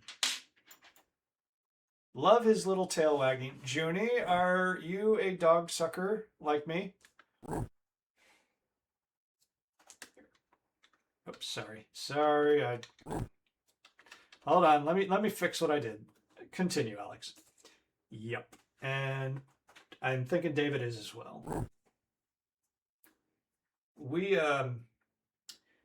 saw a neighbor today, and I felt that she was a kindred spirit. Caitlin and I were going to the library. Our library is just across the street from the ocean. Whew. Our neighbor who has a dog that's very sick, and another neighbor with a big dog that demands constant attention. And at one point, we're talking, and this woman is down sitting next to this dog, and she is cradling its head to the side of her head. The name is Kenny. That's named after Ken Williams, I'm going to bet. Ken Williams is like the #1 Sierra cameo. And she's just kind of whispering to this dog, and I'm like, are we related?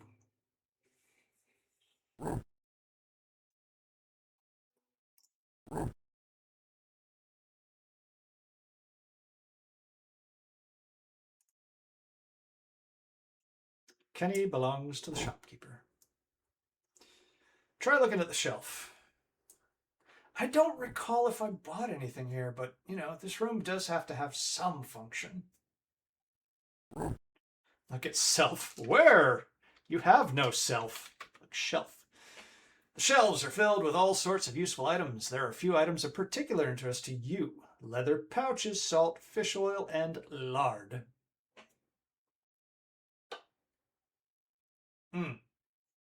Okay.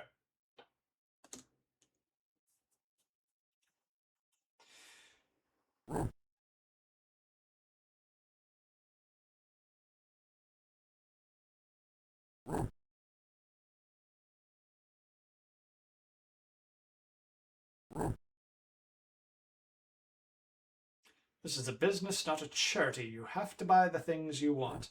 Alex, allow me to do something real quick, because as part of this game is heavily sourced from the manual, there are things you might not know about unless you read the manual. Oh, this is fascinating. I'm trying to get down to the shore. Although I don't know if this is where you get it.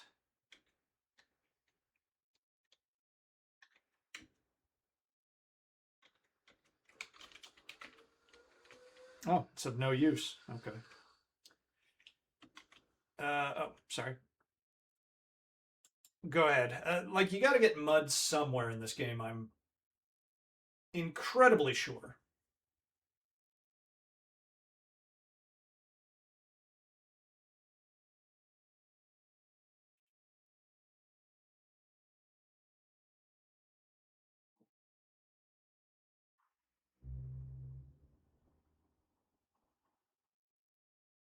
It might be at the shore of a lake somewhere else in the world.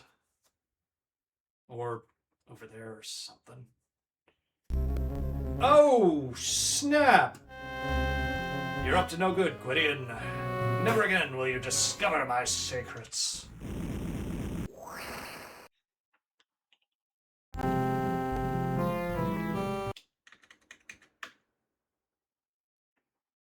Okay. Well, hold on one second. You've got the map out. Keep that in mind. But I am counting that as a death. You've been wizarded twice. He got back a little earlier than I anticipated. Hide the map. Hide map, yeah. Unless you want to zap out real quick, but yeah. Hide. You can always like treat it as a little excursion to learn something. I just dropped my pen. Sometimes when you know you've got a nice, comfy, secure, safe save game, you can go out and explore real quick, get killed, reload.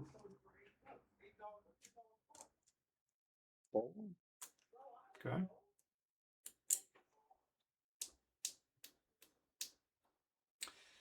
So let me see. That's 8 deaths by falling, 2 by wizard, for a grand total of 10. We are at 1/3 of the level of Black Cauldron deaths that you suffered. Yes.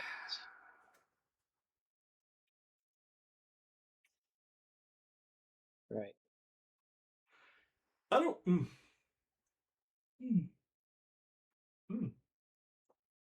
I don't know if you'll need anything else. You've got the food. You've got the food. Yeah, food, fruit, Okay. knife, food, fruit, Yeah, Did you turn into a sim, Alex?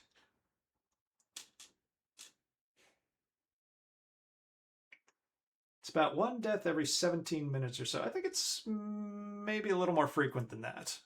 I know we've been playing for over an hour because we've had to reload 10 times.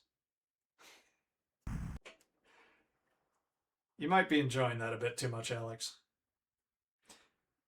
I will give you another hint that you can only get from the manual, but you'll need that cat's hair. The cat will have its revenge. We'll see. We'll see. I wonder if they fiddled with the instance rate of the cat being in a fatal place. Shave. Love it. Yeah, what's a shave? I wonder if they fiddled with the instance rate of the cat being in a fatal place or the eagle showing up to drop a feather. Because, yeah, it feels like I've been uncannily lucky. You don't have the cats.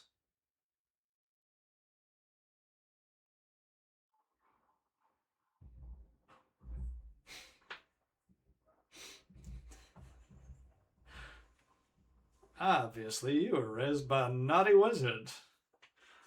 Naughty wizards.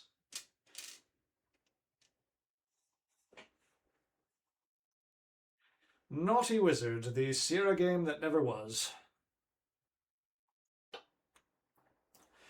I think you'll have a lot of fun. We will play Leisure Suit Larry, at least the first one and probably the second one.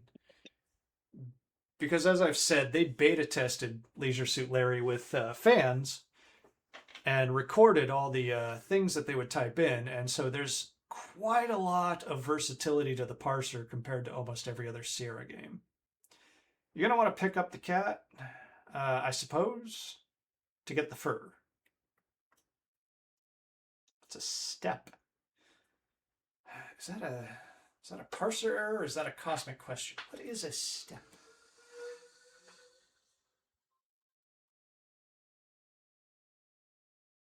Yes, like I said, I think you have to pick up the cat.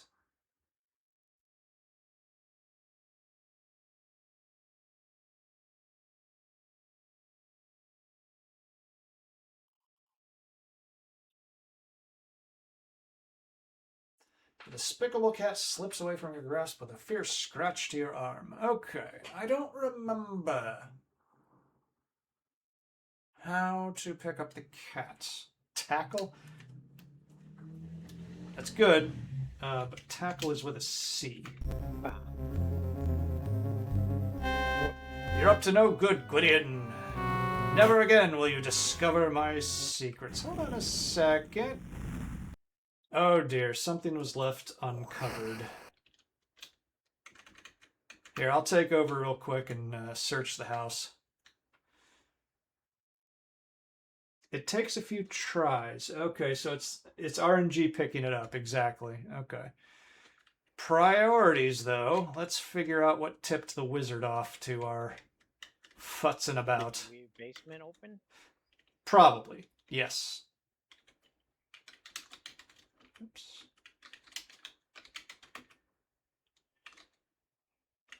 And for good measure, let's move that book. Okay. Very silly of us. Okay. Okay, so just try picking up the cat until you get it, I suppose. I think you can just type get cat. Little fun fact, each individual usage of a word had to be programmed in with the AGI version of these games. So if you, okay, yep. Now try it again. Just keep trying. So if you wanted to say pick up, the programmer would have to anticipate that. Get, whatever other synonyms for that you might have. When they switched to SCI, they assigned like a single kind of number to the command, to the concept of getting something. And so then what would happen is that they would look at potential player inputs and say, get and pick up are both a number 3, for example. And that streamlined the code a lot. Little nerd lore there for you.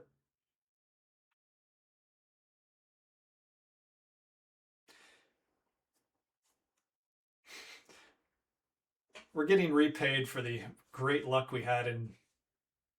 Ah, there you go. Now that you have it, what are you going to do with it?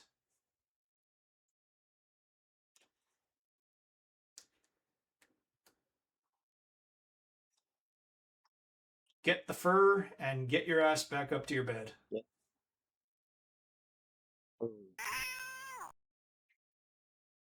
You manage to pluck some fur before he viciously scratches and leaps from your arms. With grim satisfaction, you survey your wounds. Stupid cat, you scoff. Whether you know it or not, you just helped me. When I played Police Quest 1, I managed to get a death within the first 5 minutes. Okay, so, it's still here on Twitch and indeed on YouTube, where I've started to upload these videos. But our very first King's Quest 1, our dear Alex here scored the valued 7-second death in the moat. Which most of us have done, to be fair.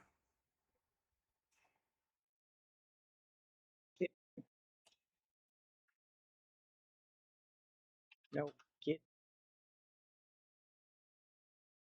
Hide the fur. Just hide fur is the simplest way to do it. Hide. Fur. Hide fuff. Fur.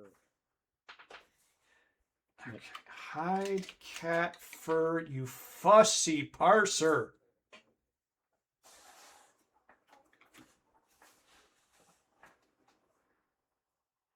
Oh, yes, and that map. Good looking out, Alex.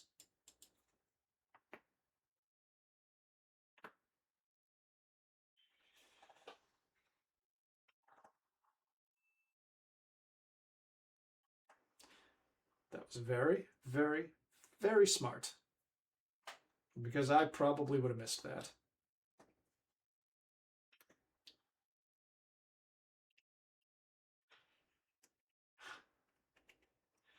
You're serious about having that knife.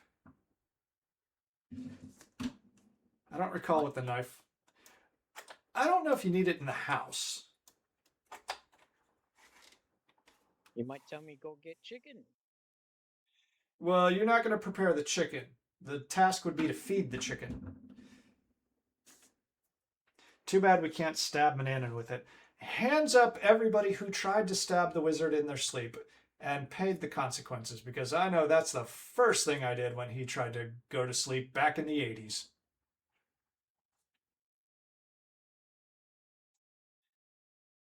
You don't need to go in there. I don't think he likes you in the room, so that's a strike if he catches you in there. The office, the bedroom, maybe the observatory upstairs. You didn't try that. Okay. I did. It doesn't end well, obviously. This is not Quest for Glory. You will not be solving these puzzles multiple ways. Oh, yes. I guess this is... I have awakened. I guess this is the first King's Quest where they didn't give you like multiple solutions to the puzzles, which, as we have previously discussed, was actually a stipulation from IBM when IBM funded the making of King's Quest 1. Do I go back to the thing? Well, you're gonna have to wait around a few minutes until this. Man, he's fast in this one. You feel Mananan's cold gaze is quite unnerving. He's undressing you with his eyes. You could try to strip down in most Sierra games. The only one I think it works in is Police Quest 1.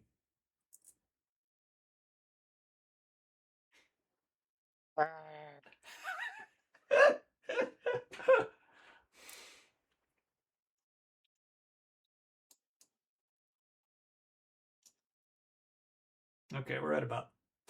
What are you doing? All you can do is wander around a bit until he shows up and gives you a chore and then screws off to whatever he's going to do next. Dancing up those stairs. It did look a bit like a boogie. Alex can go diagonal. One of the running gags of Sierra Saturday is that Alex is a millennial who does not have a lot of experience with typing. We're not going to shame him about typing and spelling, but also does not have a lot of experience with this sort of retro game. So part of the fun is just watching him puzzle things out. Maybe I give him a few too many hints. I don't know. The wizard won't show up in this area, by the way.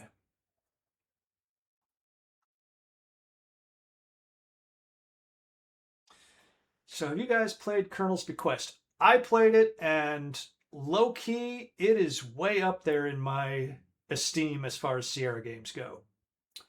I don't know why. I really loved that game.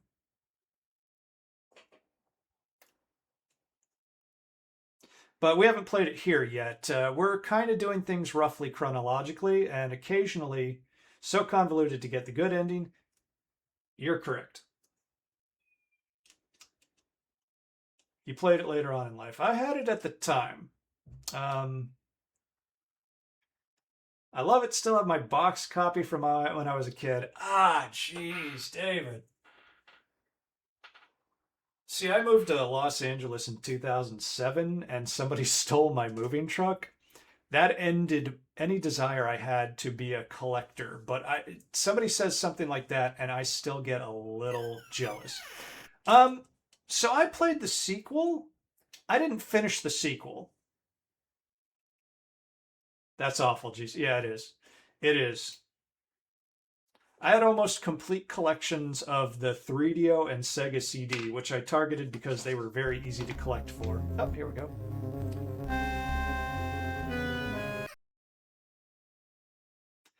Okay, he's really just keeping an eye on you. Yeah, Cats yeah. go meow. You would think, like, yeah, the cat would be a good spy, but the game isn't that cruel. I also ran video game stores around that time. Anything, buddy? Or you just want to check out the goods? Okay. Thought interrupted. Yeah, he's showing up a lot, isn't he?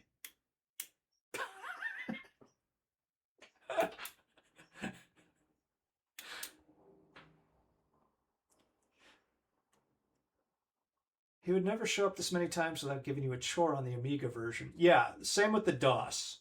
Like, he'd show up maybe once. Something is screwy on the Apple version, I guess. There were glitches in, from what I understand, in the 2GS. He might. Do you want me to save it? Yeah. Okay. We'll keep with the U save for now. My understanding is that there's glitches and even crashes on the Apple 2GS versions of these games, but we are playing them, as I have said, to spare the listeners from the DOS Amiga screechiness. Oh, he moved. You aren't to be in this room without my express permission, Mananan says gruffly. Go find something to do. The kitchen is filthy. Go clean it now. I don't remember him moving through this room in the DOS version.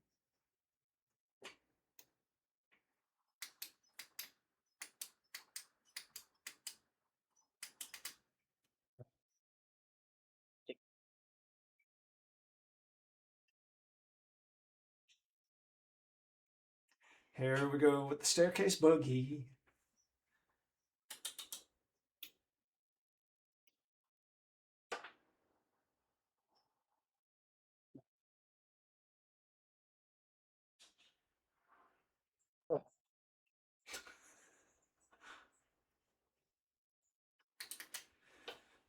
We've gone 2 hours. I'm still feeling pretty good, actually. Starting earlier for these is definitely the way to go.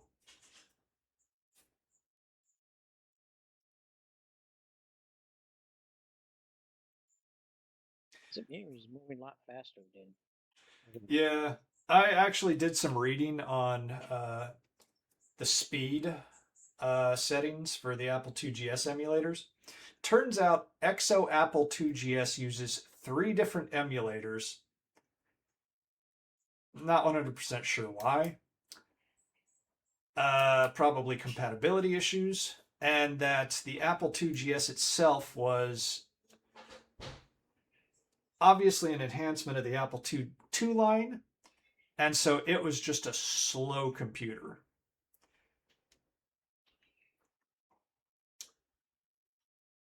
It didn't last long, as the small selection of games in the Apple II GS Exo collection kind of hint at.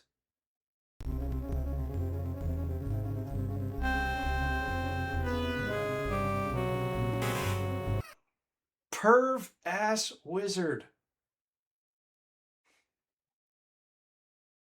He is. Mm-mm. He's not like Granny from King's Quest 2, is he? He's got nothing going on the side. Granny had Dracula.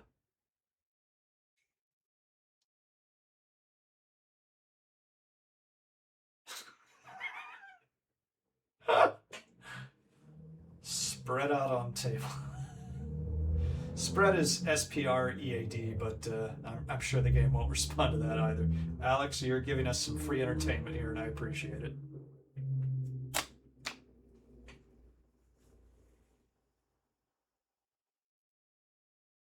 Nope. Not the office. Not yet.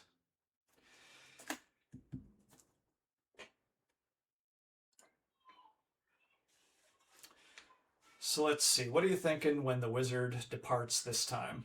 What are you going to do?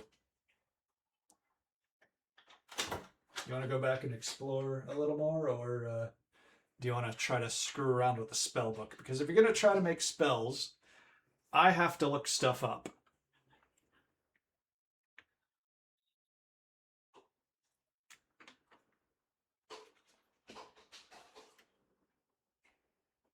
Did we lose you again, Alex? I can't hear you. Hello? Okay, I can hear you now. Okay. So what do you think? Go to the basement or mess with or explore the countryside? You got to be near the feed bag up there. How's the gym, baby? Rinsing on my hook. I was on the cycling machine. Cycle. Cool. I'm gonna roast some. Okay. Love you. Love you.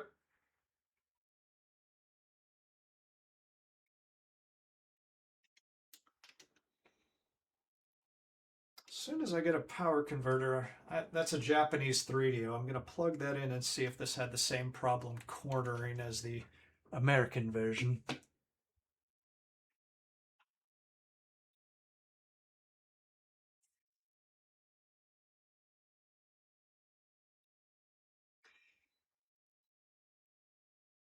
You're doing volunteer chores.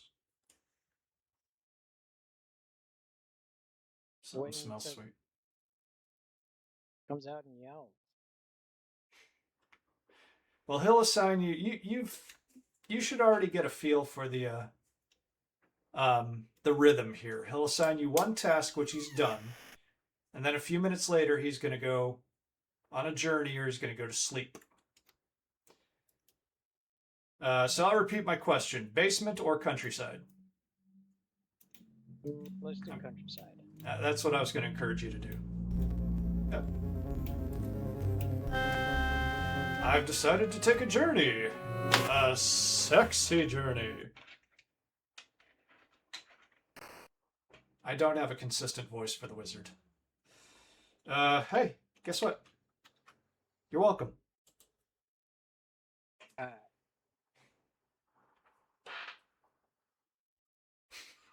It's just... You're like that dude who used to, I'm sure he still lives in Los Angeles, that guy's Spaz Attack. Why don't you just get all?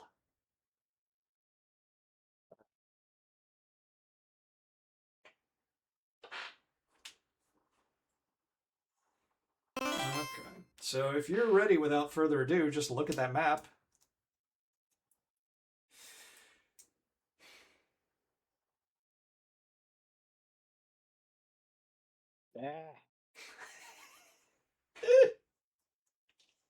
I'm a little too amused. So obviously the map just can see wherever you've been. So what you'll want to do is move the cursor to where you want to go and then press Shift 6.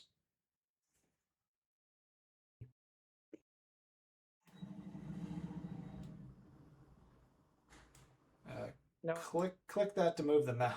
Yeah. This is not like an advanced mouse parser like later. So if you want to go there, press Shift 6.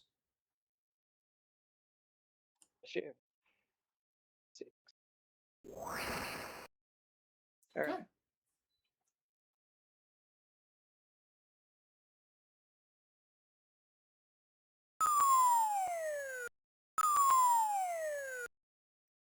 Yes!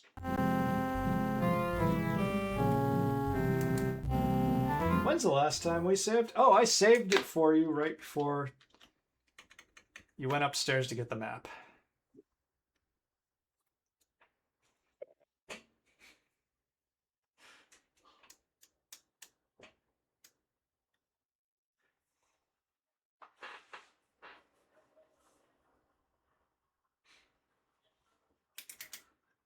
You saved after he took off, right?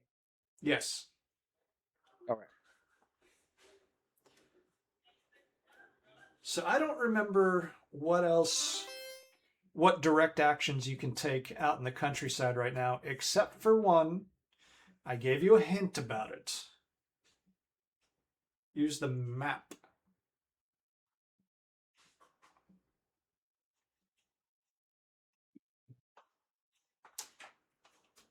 Hey. Oh, you broke open the chips, you naughty minx. Okay, I'm about to try a smoked barbecue and Irish whiskey potato chip from Ireland. How is it? Barbecue chips.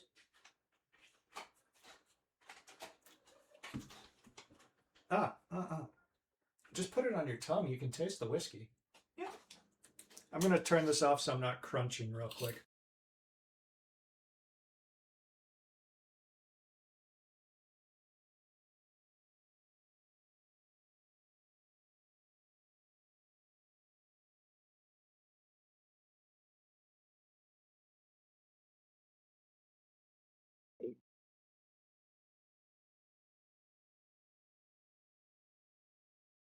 Market is my happy place. I know some of them, but it's more fun to watch Alex suffer. I don't know if you've been in here before. This is your first time chatting, but correct.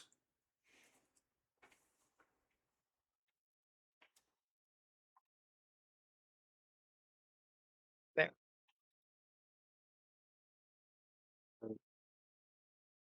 What was it? Shift 6. Okay, click that so that like I said, not a very advanced mouse interpreter. Now press Shift 6. All right. Shift 6. For my part, I also do want these things to kind of flow a little bit rather than being like us doing this for 5 weeks.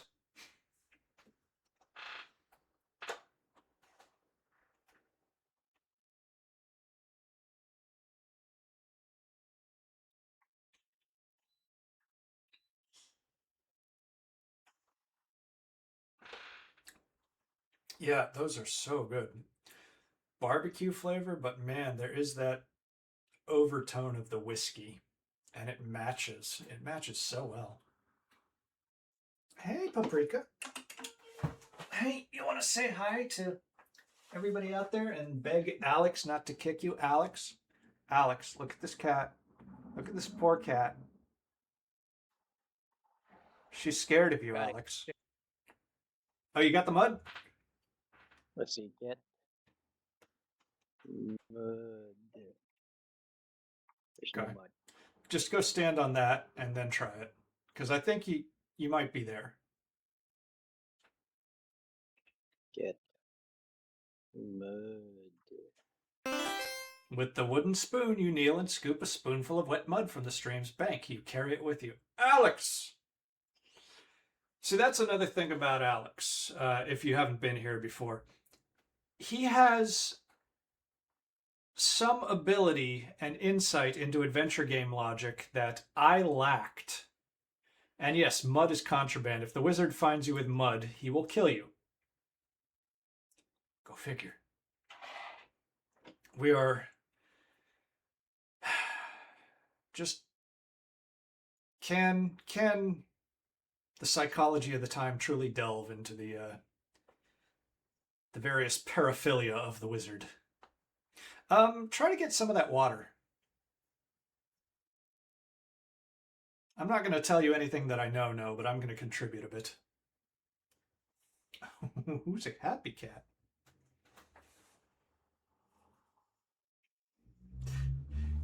Can you put your butt and your head at about the same level, because this is disturbing?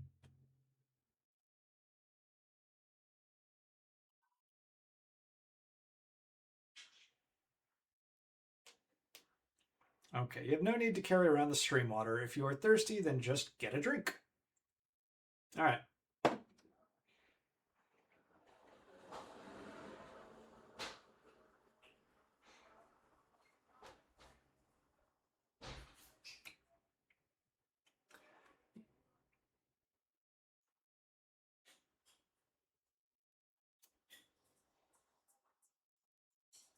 Well, okay. Wait. Okay. Up. What are we doing? Wrong. No. Keep. Get We the all fresh- we all struggle with the Sierra parser once in a while. Go. Where are you at? I can't. Okay. Water. With.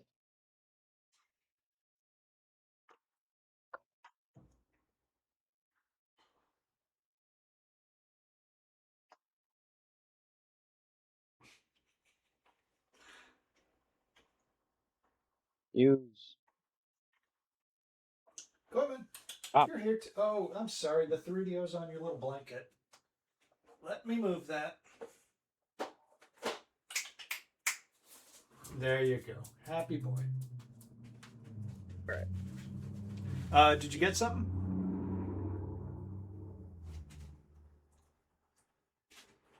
I wanted to use cup to scoop water. Okay. Well, I'm thinking you're not. Here, I got it. Use cup. Allow me, real quick. I'll try to go through a few things. Use cup to get water. How can you use that which you do not have? I don't think you can get the water, honestly. You have no need to carry the stream water. Look, fountain, many beautiful trees. Yes, that's the main feature on this screen. Continue. From what I can recall, I know of one soft lock in this game. Don't want to say much, though, as it'd also give away useful info. Okay, I'll tell you what. Fair. If we're going to bypass that point, please feel free to chip in at that point. Mama Bear growls at you as you go near the flower bed. Better stay away from it and her.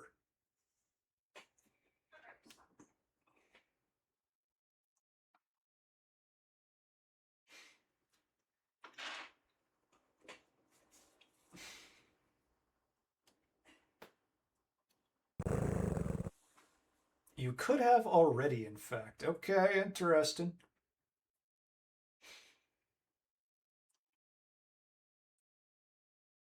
You know, I'm saying she's being kind to you as somebody who's already been caught breaking and entering in their home, Alex.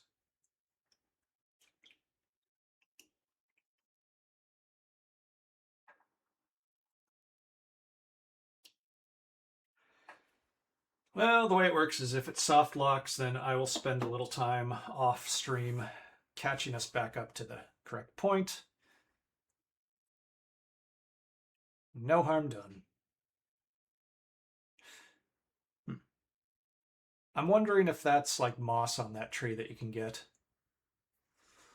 Let's check.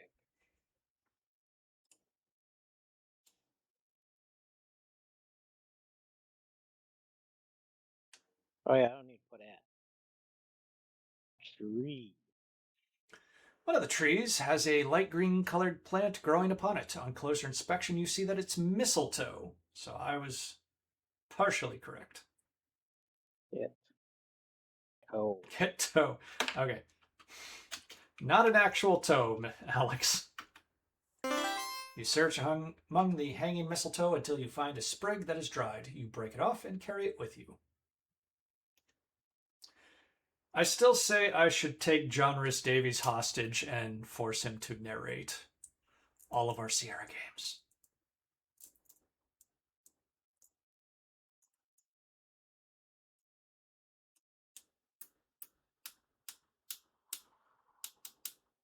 No, I want to see. I'll whisper it to you if you promise not to tell Alex. I do promise. That said, I don't think I can check it because I'm using a multi-monitor setup and have to let Alex go. But I'll check it after the stream, so go right ahead.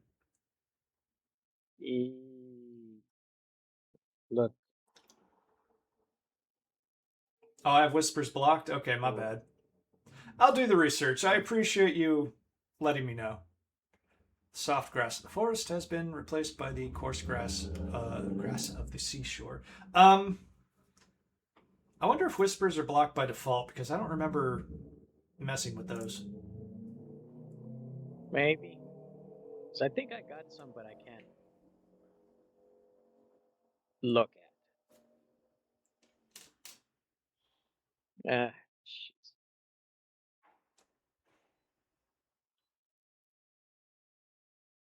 I thought there'd be some. Wait.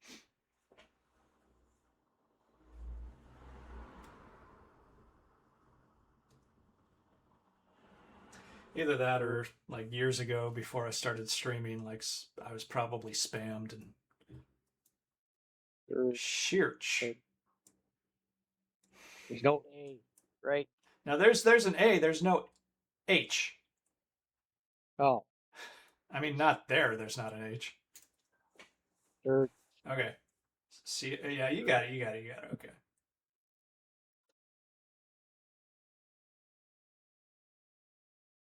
Oh, wow. Damn it. Okay, I'm gonna. Do I want to give you a hint? No, not yet. Not yet. I don't know if there's anything here.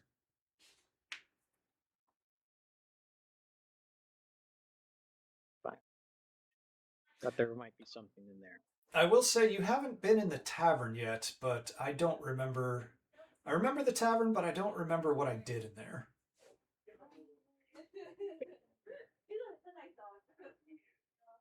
I don't. If I'm correct, you might not be able to do anything here until much later.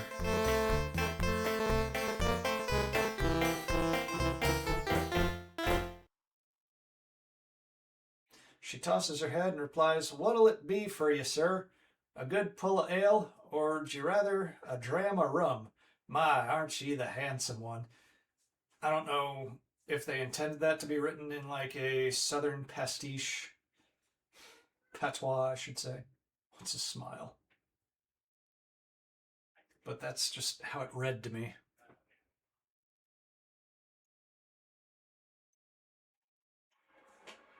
What's the word I'm looking for?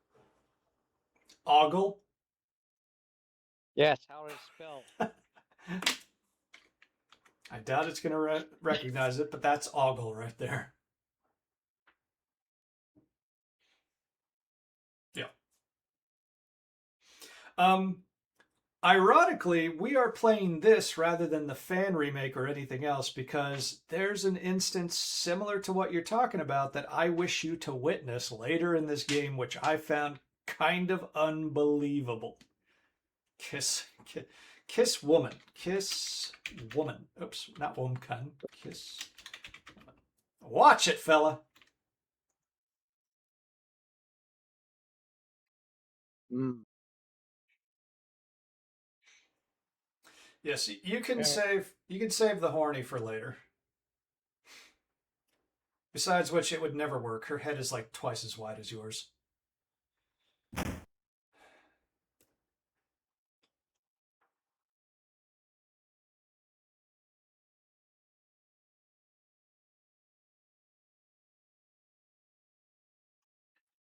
We are not accomplishing a whole lot on this trip. No. I will say, there's got to be a way. Try to get the acorn again.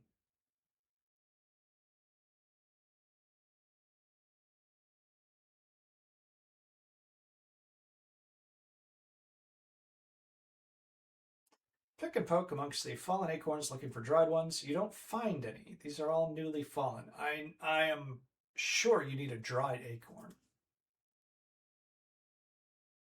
Somewhere where we. No. No. Yes. Discord, guess not. I do have a Discord. We're still relatively new at this, so I don't have everything integrated. Is that a bot command that's supposed to reveal my Discord? I don't know what you're doing. Yeah, that's a bot command. Okay.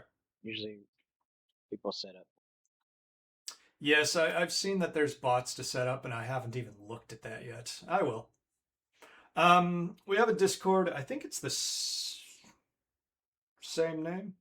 Tell you what, by next week I'll have some preliminary stuff set up for that.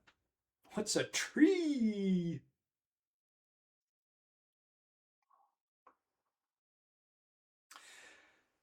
Oh God, how do I put this in the most oblique manner? You can go out into the desert if you're properly prepared.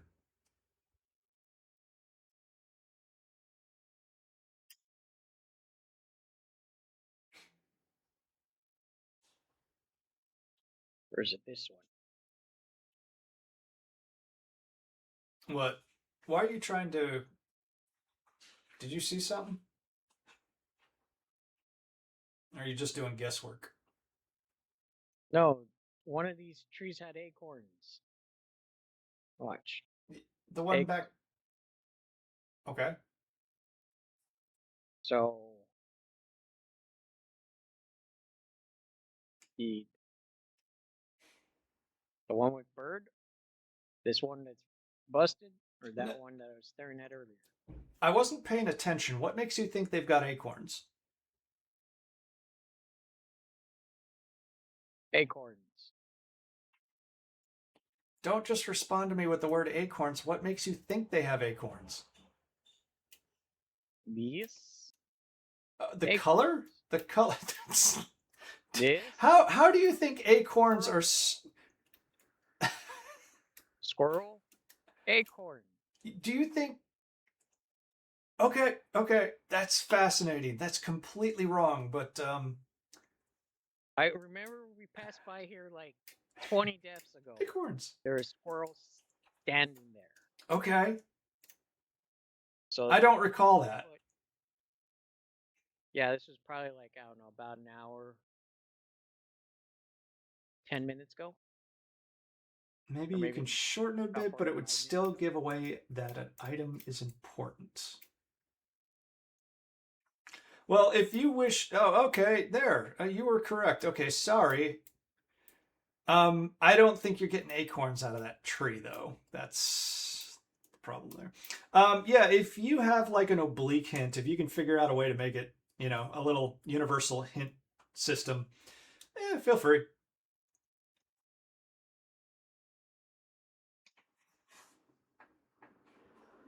Right, fine. I'm going into the desert. I'm gonna. Okay. Yeah. I'm gonna give it a new save because we kind of been dicking around and not using our time very well. If you answered, okay, have you found the porridge? Yes. If yes, have you fed it to Mananan? No. So if you answered yes to both of those, you're soft lock. But I didn't feed it to Mananan. We simply ate the porridge, which might have a soft locked anyway. Sorry, Alex. What was that? How do I summon mirror?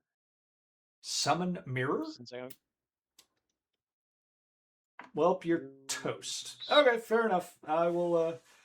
I'll play the game back to the point that we're at in the meantime, but I'll let Alex continue to muddle through this. So you're supposed to take the porridge from the bear's house? Is that it?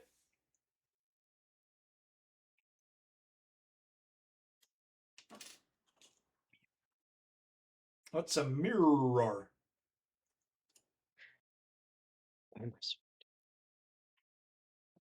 You need it for something. Okay, well that's the perfect amount of detail. Thank you. All right, let's see.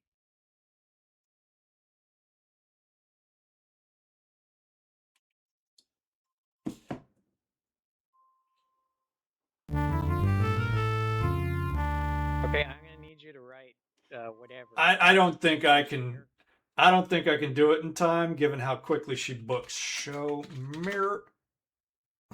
Nope, we're toast. Okay. Okay. This one's for free, Alex. Mirror to Medusa. Now you can just walk into the desert, and when it happens, boom. You can just hit enter.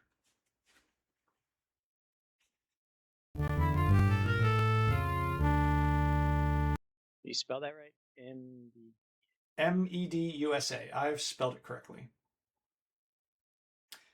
And you faced her, you fool! Your eyes fall upon a face so hideous, so gruesome, that the horror of it is beyond description. People who look upon the face of Medusa with her hair of writhing live snakes turn instantly to stone. Suddenly your body feels cold and stiffens hard as a rock. You make a nice statue, Gwydion. I do remember this, that you have to... What just happened? That you have to turn away from her. Hold on a second.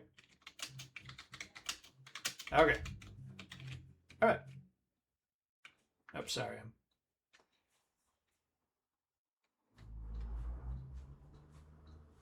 All right, turn away from her. There you go. Averting your eyes, you aim the wizard's hand mirror at Medusa's face. A scream pierces the air as she beholds her own hideous reflection. Then, nothing. You dare to look. Medusa has turned herself to stone. Medusa?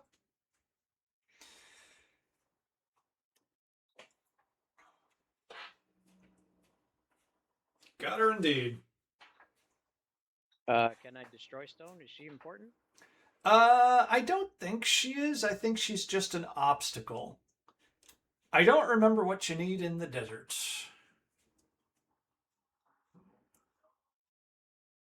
Destroy is with an E.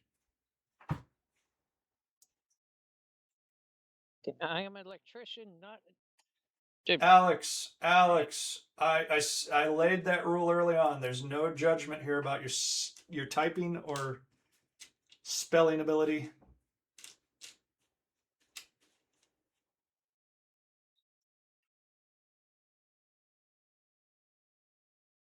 I spell that right? You got it. Yeah. Yeah. Damn it. I don't think the statue is important after this point. By the way, RMCIN, you've got a good memory. Have you played these games past the 80s?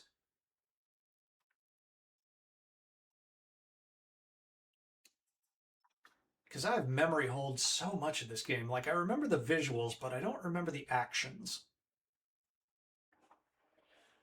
Only owned 3 grown up and didn't have the manual. Yeah. You did mention the manual, but you haven't played it since then. I played most of them later in life. So there's an interesting thing for fans of the Colonel's Bequest. There is a fan game that looks so similar to it called I want to say it's the Crimson Diamond. And we might play that one on this channel eventually after the Colonel's Bequest. I'm interested in it. Very interested. If any of you have played it, let me know what you think. She's not coming back, right? No, as far as I can recall, she's not coming back. That game is amazing. Okay, Junie, you've played Crimson Diamond or Colonel's Bequest?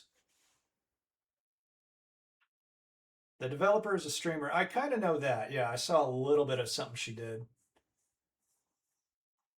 Julie Minamata? Crimson Diamond. Yeah, cool. Ah, snake. Are you afraid of the snake, Alex? It.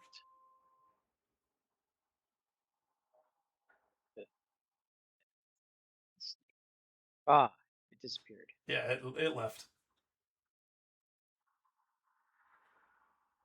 Any experienced traveler knows better than to mess with snakes. I don't know if Sierra ever did it, but oh god. Douglas Adams' Hitchhiker's Guide to the Galaxy text adventure. It was like, yeah, you really don't want to go through that door, and you had to like say that you wanted to go through the door several times.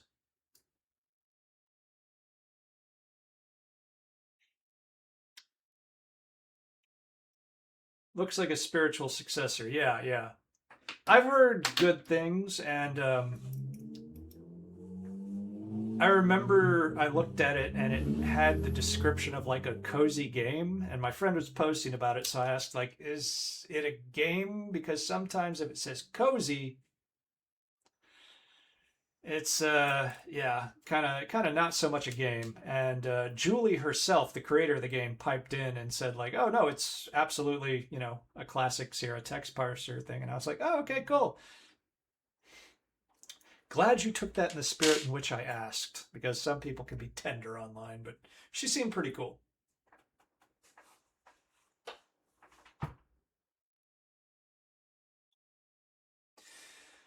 Let's see. It's even on sale. Okay, I'll take a look too. Yeah, go for it, by all means. I don't think I'll play it until we actually stream it here, so enjoy yourself and let me know what you think. I will say that. Oh, whoa! God damn it. These two are certainly unsavory rogues. They look like they'd rob you blind. Ah, well, they saved on the budget with that one. After recovering from a whack on the head at the hands of the bandits, you stand unsteadily, taking stock of your holdings. You discover that all of your possessions have been stolen. So it lets you live, so I think you have a chance of recovering your possessions.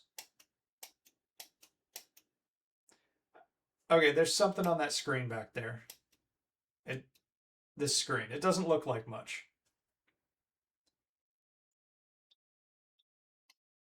Never anything about playing it soon, just buying it. No, by all means, please.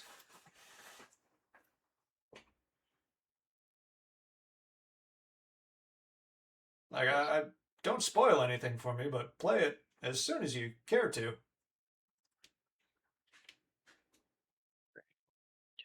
The parched sands of the desert seem to reach forever westward. You notice a dried snakeskin lying on the hot ground.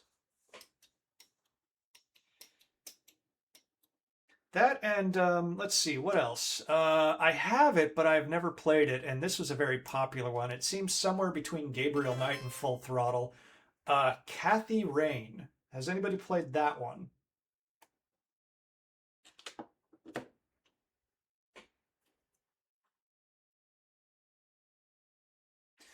It's 5:13. I'm going to give us until 5:30, at which point I'm going to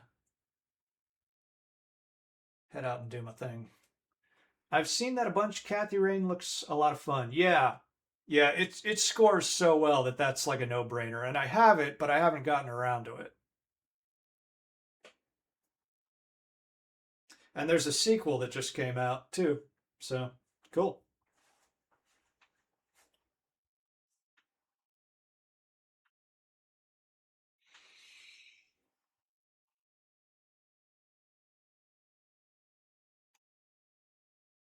Damn it, I spell that right, Search? No, you did not. That's Screech. That's a character from Saved by the Bell. Yes. Now you're spelling Screech for real. I got you, dude. I got you. Search.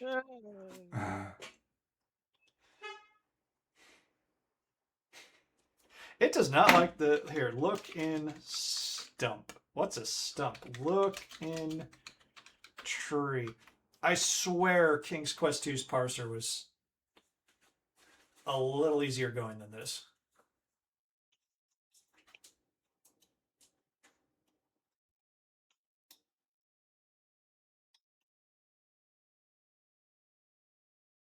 Trunk is good. That's doesn't look interesting.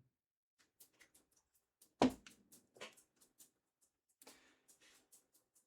going to keep my mouth shut. Get back the things that were taken.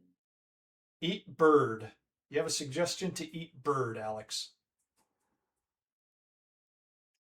Or squirrel, as it were. Which I will handle. Squirrel is one of those words. Once you tasted it, you wouldn't want it. You're trying to do what now, Alex?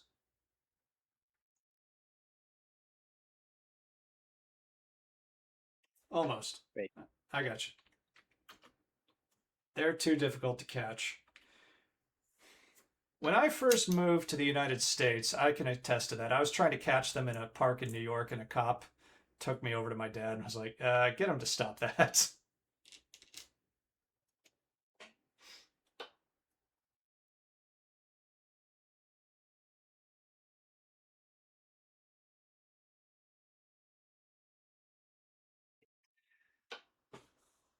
There was a family of squirrels living in the yard of an apartment complex I used to live in. At least 3 or 4 of them. Light gray fur.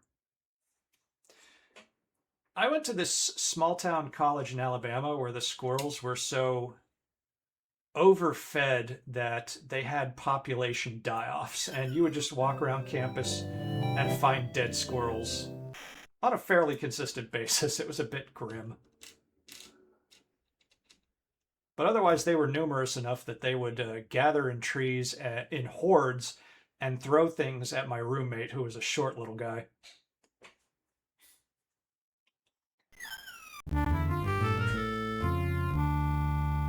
One of the surly-looking characters yells to the barmaid, "Wench, come over here with more ale." I remember being such an amateur at these games that I tried copying that sentence that they said to activate something. I was really kind of optimistic.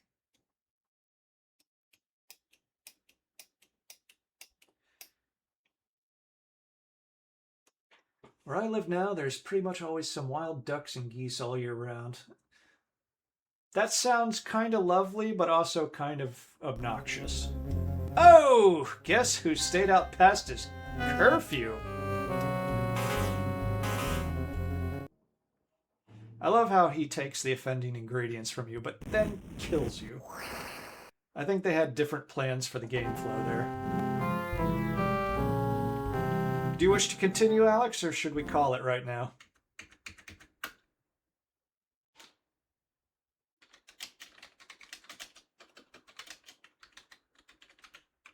Alex? We'll go.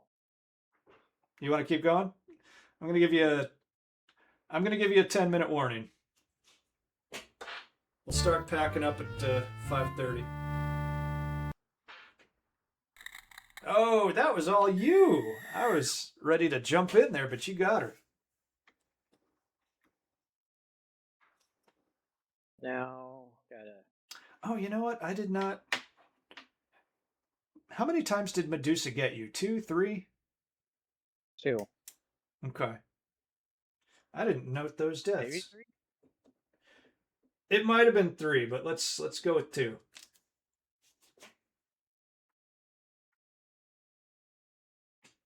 He can use the ingredients himself. Yeah.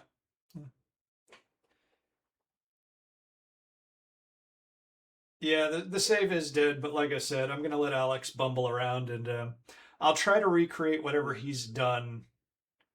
Lizard is Lizard. I'll try to recreate everything he's done by the time we continue on next week. Little lizards are much too quick for you. Fine. If you're thinking of retro graphics games to play in the future, I recommend Heroine's Quest. It's free on Steam. Yes, it's also free on GOG. I played a little bit of it, and I decided I had to put that one on the shelf. So we're going to play that one as well. Yeah, you guys are a little too well informed. I don't have that many surprises for you. There's also a... Sorry, what? Alex? Oh, okay. There's another one that's a paid game that doesn't score as high. I have it because it was on sale for a couple of bucks. It's Quest for Infamy. And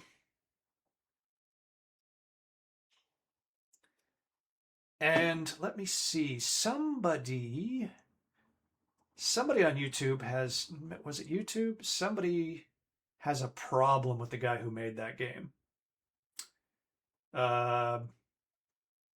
I didn't watch the video or read the article, but just something about not liking what that dude was about. There's Shift 6, right? Go.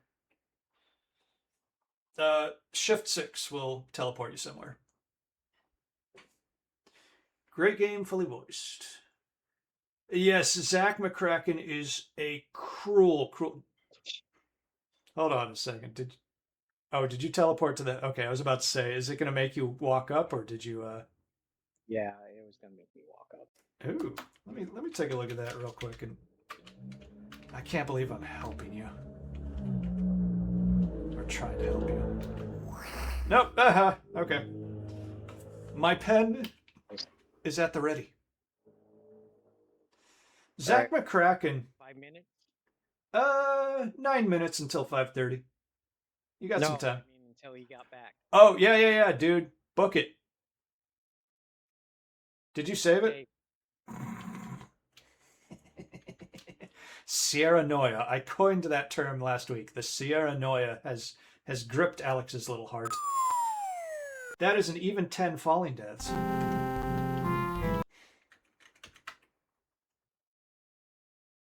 Zach McCracken is a game that I love and I hate.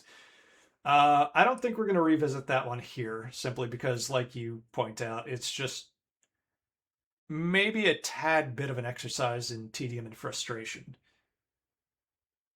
You can't beat the fist paths on Fate of Atlantis. I'm just not good enough. Hey. Yeah. Confession, Fate of Atlantis is a game that I somehow completely missed despite totally wanting to play it. So I think you want me to go. Tell you what.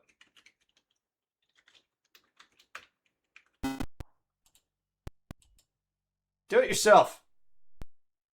Fine.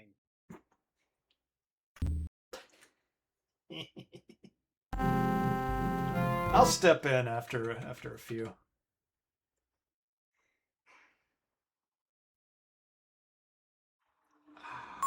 Oh, you fool! You had it! You had it and you threw it away! Yes, Fate of Atlantis is one of those games with such a sterling reputation.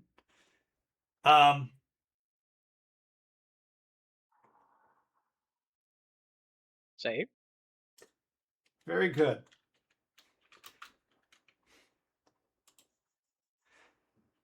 And I have played a bit of the adventure game version of the actual movie, The Last Crusade.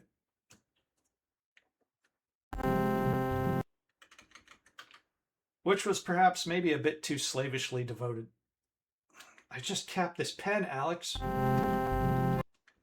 You're giving me some severe first world problems.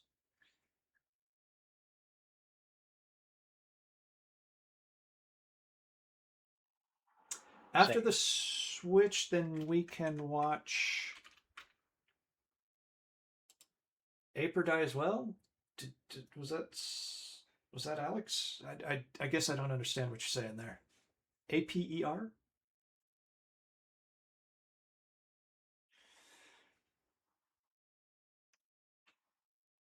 Alex, you actually did not the worst job at navigating that cliff. Like, I recall when I was a kid, my dexterity was not up to the task. I'll say that. Except Alex made it, yeah. Yeah. Yeah, again, Alex is with some visual exceptions, he's like a secret genius at these things. It's a little unnerving.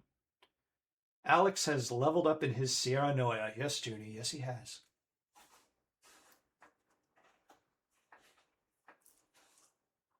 Okay, so I think I can remember the most of what you've done here.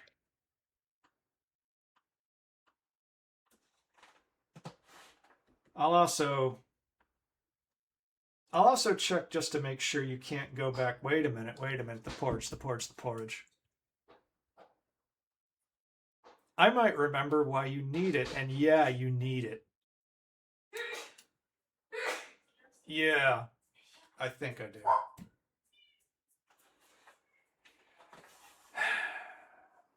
Five minutes, Alex. 5 minutes until some non-specific outcome.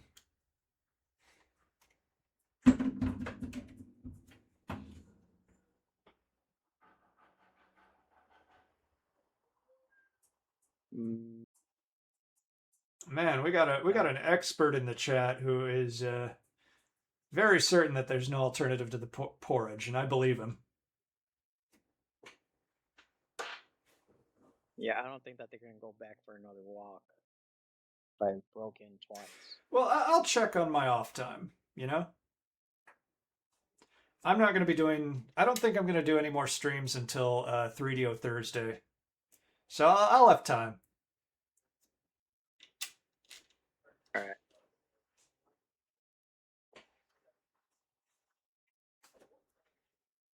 We might do Weird Wednesday. We might try to keep experimenting with that, see if it's actually something that has any legs to it. But maybe not this week. I don't know.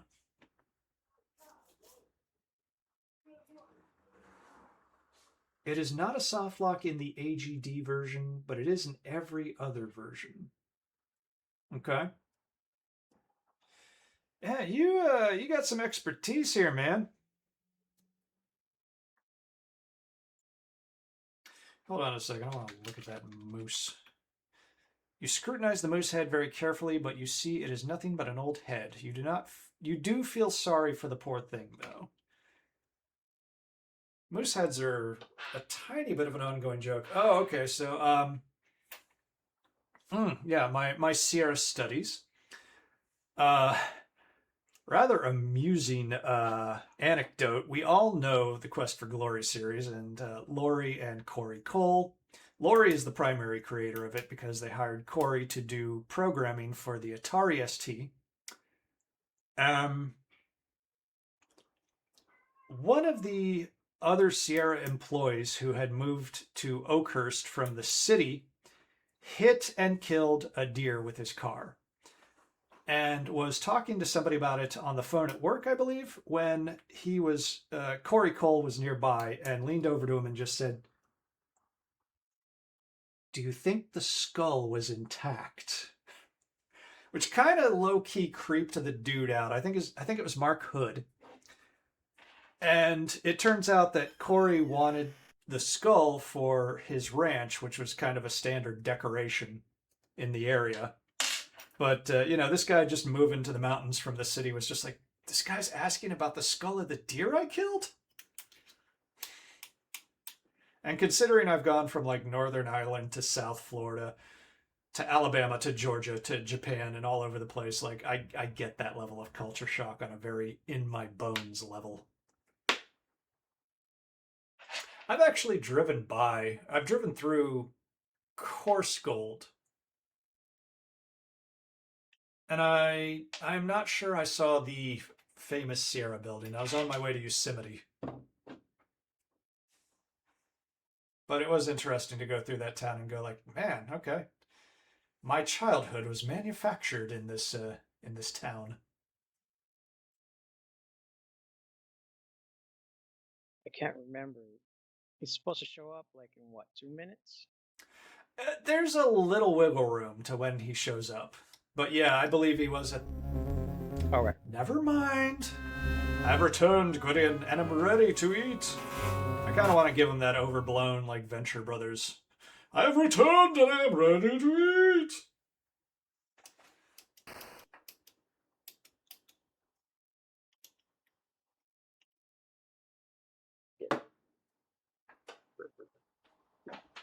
Oh, you didn't get the food.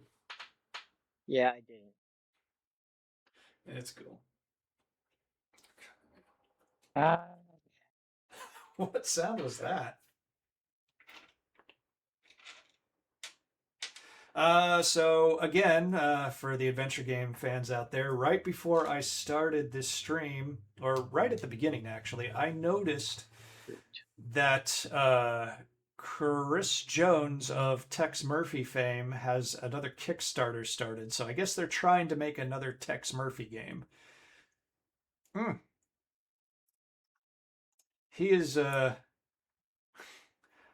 guess if you're going to do like a green screen FMV thing, it's easier than doing, like it might not wind up a Indiana Jones and the Crystal Skull situation, but he is looking kind of old. He's looking pretty old, actually. So getting into the trench coat and fedora for another game might be interesting proposition.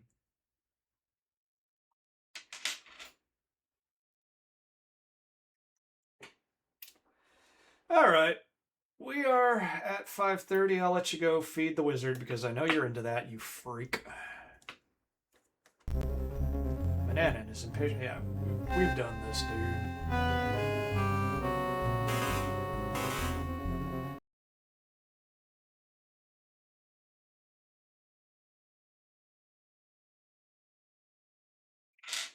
You. Fruit. Wait. Oh, yeah. Okay, you spotted it. Fruit. Damn it. Shift 3, give fruit to the wizard. So wait, were we supposed to steal all those damn porridges then? Well, I think we were supposed to steal one.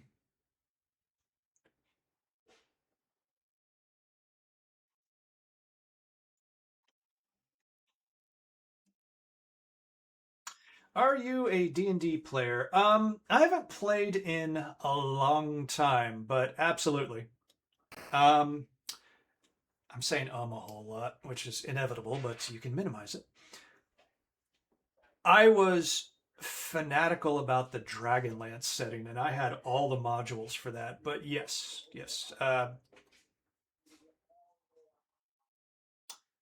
I don't think I've played pen and paper D&D since high school.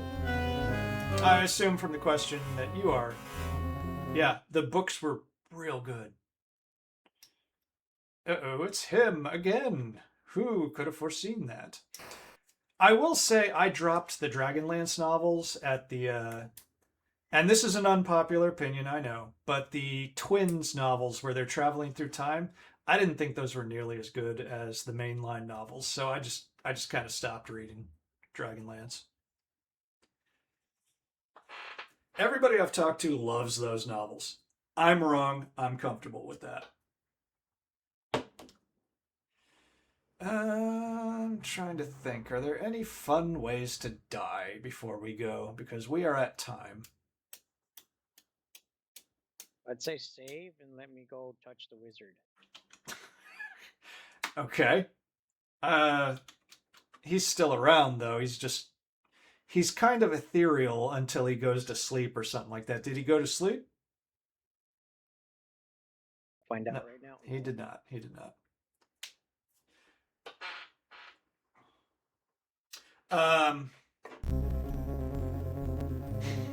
Hi, how you doing? Creepy stairs, love it. The whole vibe.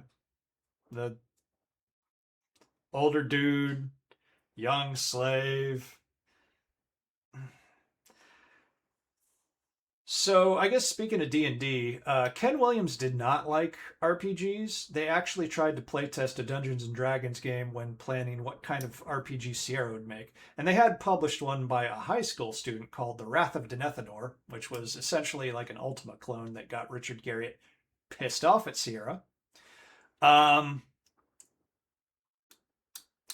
And Ken Williams ultimately decided to put out an ad or a feeler or somehow put out the message that he was looking for like a grandmaster tournament dungeon master. He put like technicals on it that nobody had heard of. And the Coles had technically done almost everything that he was requesting. Like they had dungeon mastered at tournaments and things like that. So that's essentially how they got the job.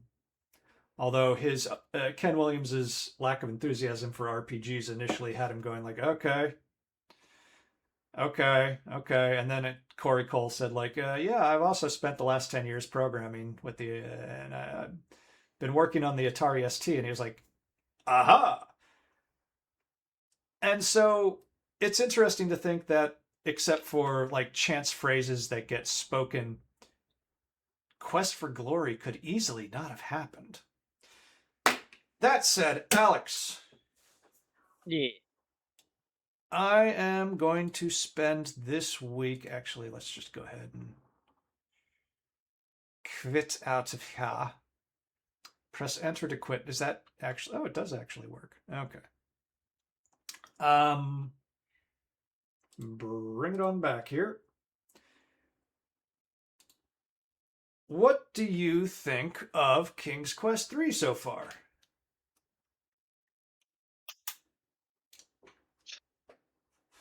It's challenging, a little bit of bullshitty, but not as. Yeah, I don't know. I really hasn't felt like it just truly pulled out the bullshit, true bullshit at me yet. It's Little walks. not quite on the level of the Black Cauldron. Because you were losing it with the Black Cauldron. You were getting very frustrated, and I think you've. I mean, I think you've enjoyed yourself a little more with this one, but that's why I'm asking you. Other than that, it's like, yeah, it's good. It's good. You're noticing Timer, but it's like. Oh, you don't like that? Okay, yeah. I think Junie was not so much a fan of that, if I remember correctly. I've always liked that aspect of the games, though. As I said, King's Quest IV does it better because it's not as immediate and it's not. Sometimes it feels a little arbitrary, like somebody was pointing out there. That cat on the stairs, I do remember that. Like that's oh god. Okay, the trauma, the PTSD is flowing back into my body now that I think about that. Um so the storytelling I think is a little improved here. The idea of having a goal, kind of a little more immediacy, is pronounced here as well. I do think that they've stepped up their game from King's Quest 1 and 2. Weirdly, I feel like the parser is maybe a bit of a step back. Like, I don't know how to quantify that. There's a little more to do here, and so maybe I'm just running up against the limitations of the parser a little more. But I don't think I'm going to try to do consecutive days on that one because that burned me out when we played Maniac Mansion and a little bit with the two-parter that was Black Cauldron. So we're just going to come back. I'm going to recreate what you've done, and I'm going to get the porridge. Hey, you out there, thank you, because we might not have caught that. And we will meet back next week, same time, and continue on. So another what? When did we start? 2:30? Dude, it's been over a 3-hour stream. That's a record for us. Oh. Yeah. Like when I started off with this, like over 1 hour was a test of my endurance. But then again, also time management being what it is, and me having to get to bed early. Because as some of you already know, I work on the railroad and it's demanding. Yeah. So don't know if there's anything else to ask you, Alex. You're kind of enjoying the game. You got a little bit of the Sierra Noia in there. You looking forward to the next part? Not really, but Okay. I don't know if, like I said, I have yet to find out whether it's going to be pulling the bullshittiness of the Black Cauldron on me in the other second half of the game. I will say this, like, there are some kind of turns in this game that I wasn't anticipating. You're going to leave Looter completely. The second section is truncated. It's not that long to my recollection. I'm not going to say too much more. I'm just going to say that, hey guys, as always, thanks for watching. Thanks for hanging out. You got so many ways to spend your time, and you're here. I hope you've enjoyed it twice as much as Alex has. Thanks, guys. Junie, thank you. As always, brilliant time. I'm going to get right into it because I got a couple hours before I got to go to bed. So, end mode, engage.